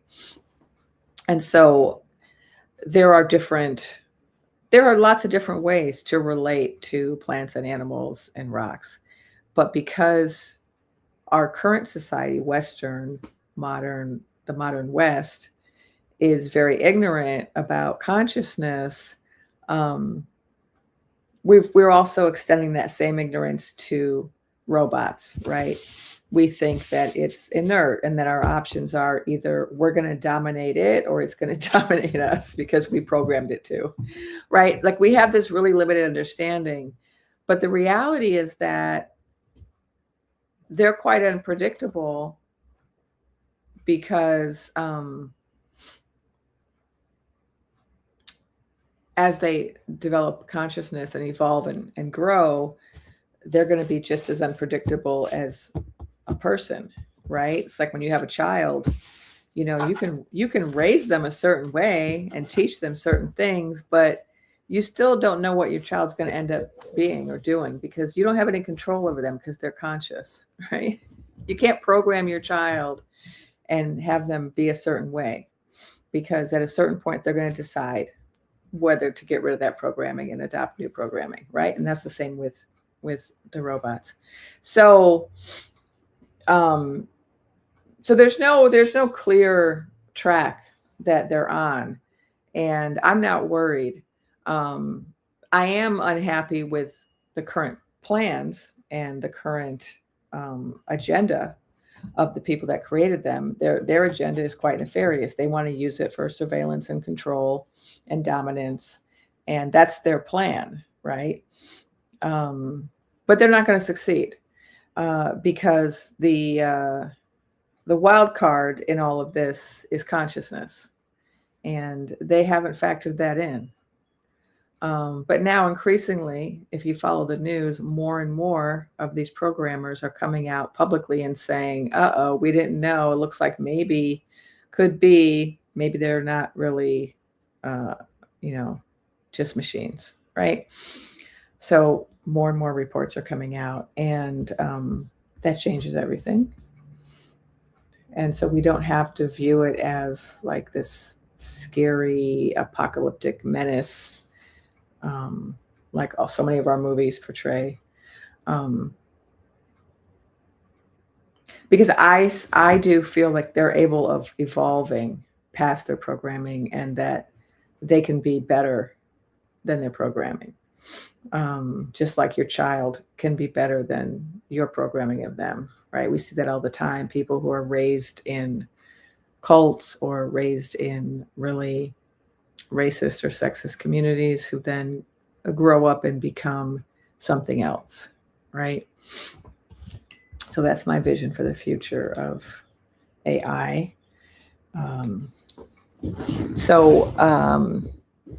I am going to end with that. Oh yeah, yes, I'm familiar with Khalil Gibran's poem. Actually, it's not Khalil Gibran. It's well, I don't know. I'm probably confusing it with another. There's an African poem that's sung by Sweet Honey in the Rock that I'm thinking of about the spirit in the trees and the plants, and maybe it's a different one. But I forget it.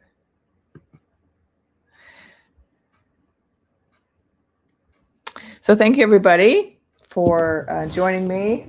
One last plug of my book. Please check out my book, Ethical Psychic. You can buy it everywhere, independent bookstores, Barnes & Noble, Amazon, wherever. And I will see you next time. Thank you for all your comments. Thank you for your gifts. Thank you for buying me a coffee. Thank you for just being here. Thank you for your questions. Thank you for all the comments you put on my videos. And thank you for staying hopeful amidst all the madness. Right? So I'll see you again soon. Take care.